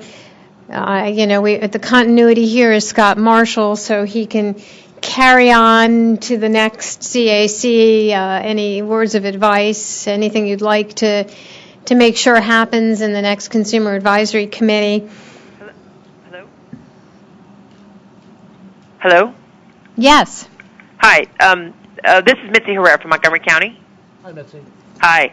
I do want to echo and the wonderful presentations that Scott has helped put together. I did want one question to ask is, I appreciated that when we raised the issue of the commissions not being on the website, that they rectified that and that they did add a link to that under the FCC. And so the question I had is, I think that there were a lot of very good and thoughtful recommendations that came out of this CAC, and I wanted to know, is it possible for the FCC on the Consumer Advisory page to actually post the recommendations that the CAC has approved? I noticed they have minutes of meetings or notices of them, but if there was a simple way to actually just list all of those. Mitzi, this is Scott. Actually, that is truly my fault that the website hasn't been updated as regularly as I would have liked to have it happen.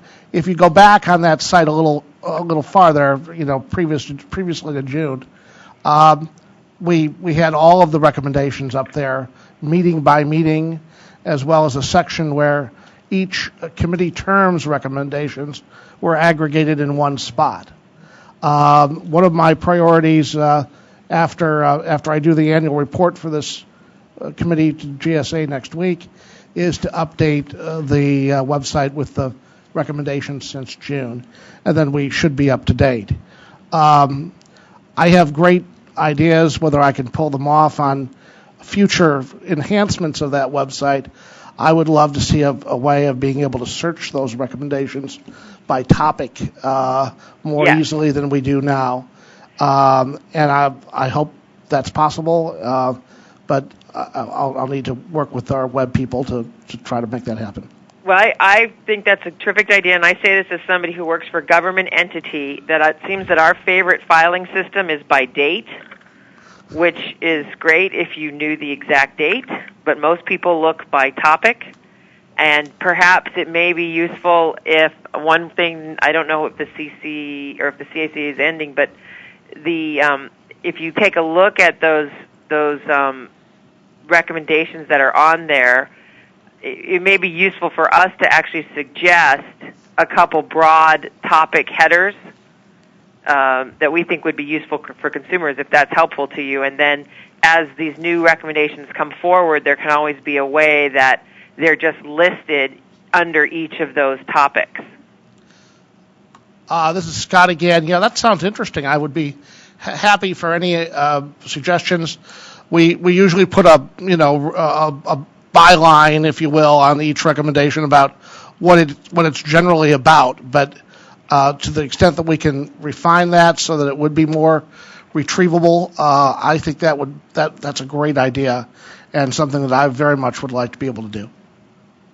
And again, just thank you very much for all of your service and assistance that you've provided throughout this. Thank you. I appreciate it. You guys are all great, really. Thank you. Anything else, Madam Chairman? Does anyone else have any suggestions, ideas, comments? Hi, everyone. This is Andrea for Media Literacy Project in Albuquerque. I'm just wanting to clarify, so the CAC is going to continue, and is it just that we don't know how it's going to continue or what that's going to look like? I'm trying to understand what the next steps are. I'll start.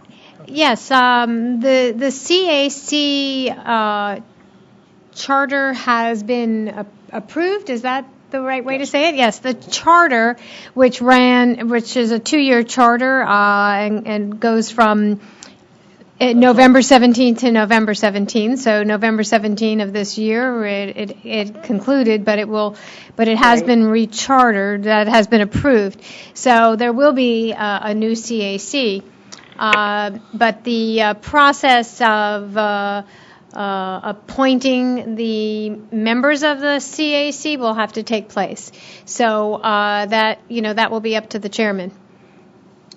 Okay, so it may not be the same process as last time. It could be a completely different process. That is up to the chairman. The chairman Janikowski had a public notice that went out last time and an opportunity for individuals to apply, and that was the process that he had last time. So we'll just have to see when what happens and what the process is and how that goes. Great, thank you. Mm-hmm. So everyone should certainly, if you're interested in serving again, you should certainly look for when something happens to put your hat in the ring. And this is Scott again. I am certainly not going to unplug the CAC distribution list tomorrow. And I promise you that I will let you know as soon as I have any information about what the chairman's intentions are relative to new members for the newly rechartered committee. And yes, a public notice will be released and all that stuff. And I know you look at the website every day with your morning coffee to see what's happening here. But no, I will be sure that all of you receive an email with an update. when information Thank is you, available. Scott. Chris. Hello, Chris Baker, AARP. Just a quick question. I know someone asked about one of the presentations, the slides being sent to us. Will all the presentation slides be sent to us? That's my hope. I think everybody agreed to send them, and as soon as I get them, I will forward them. Hopefully, early next week. Thank you. Yeah, we had some really good ones today. I know we have the Connect to Compete one because he emailed it to you and to me, Scott. So we already have that one. So we should be able to get the other ones. Yep. This is Mitzi again. Because I missed a small piece of the meeting today. Are the sessions archived? Yes. This is Scott again. There are audio versions of of all of our meetings.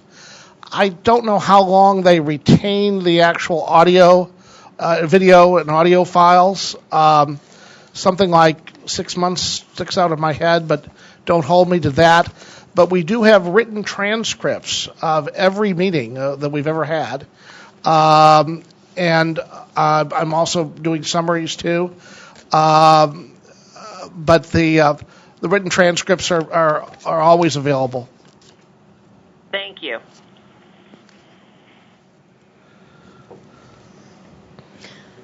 Okay, everyone. Well, it's hard to say goodbye, but it's that time. So what we're going to do? Oh, wait, we have one more order of business. Yes. I need to ask if there are any comments from the public. So is there anyone who is here from the public who wants to make a comment? No. And one other thought, too, please. The folks over at the Technology Experience Center in our library are expecting us to drop in. If you choose to do that, please get in touch with me because I need to take you over there. The library is under a locked area of the building, and I'll be happy to walk over with you. Very good. So, do I have a motion to adjourn? So moved. There we go. Well, thank you all. Thank It's you been very much, great. everybody. Take care. Safe Take trip care. home. Yes, safe travels. Thanks.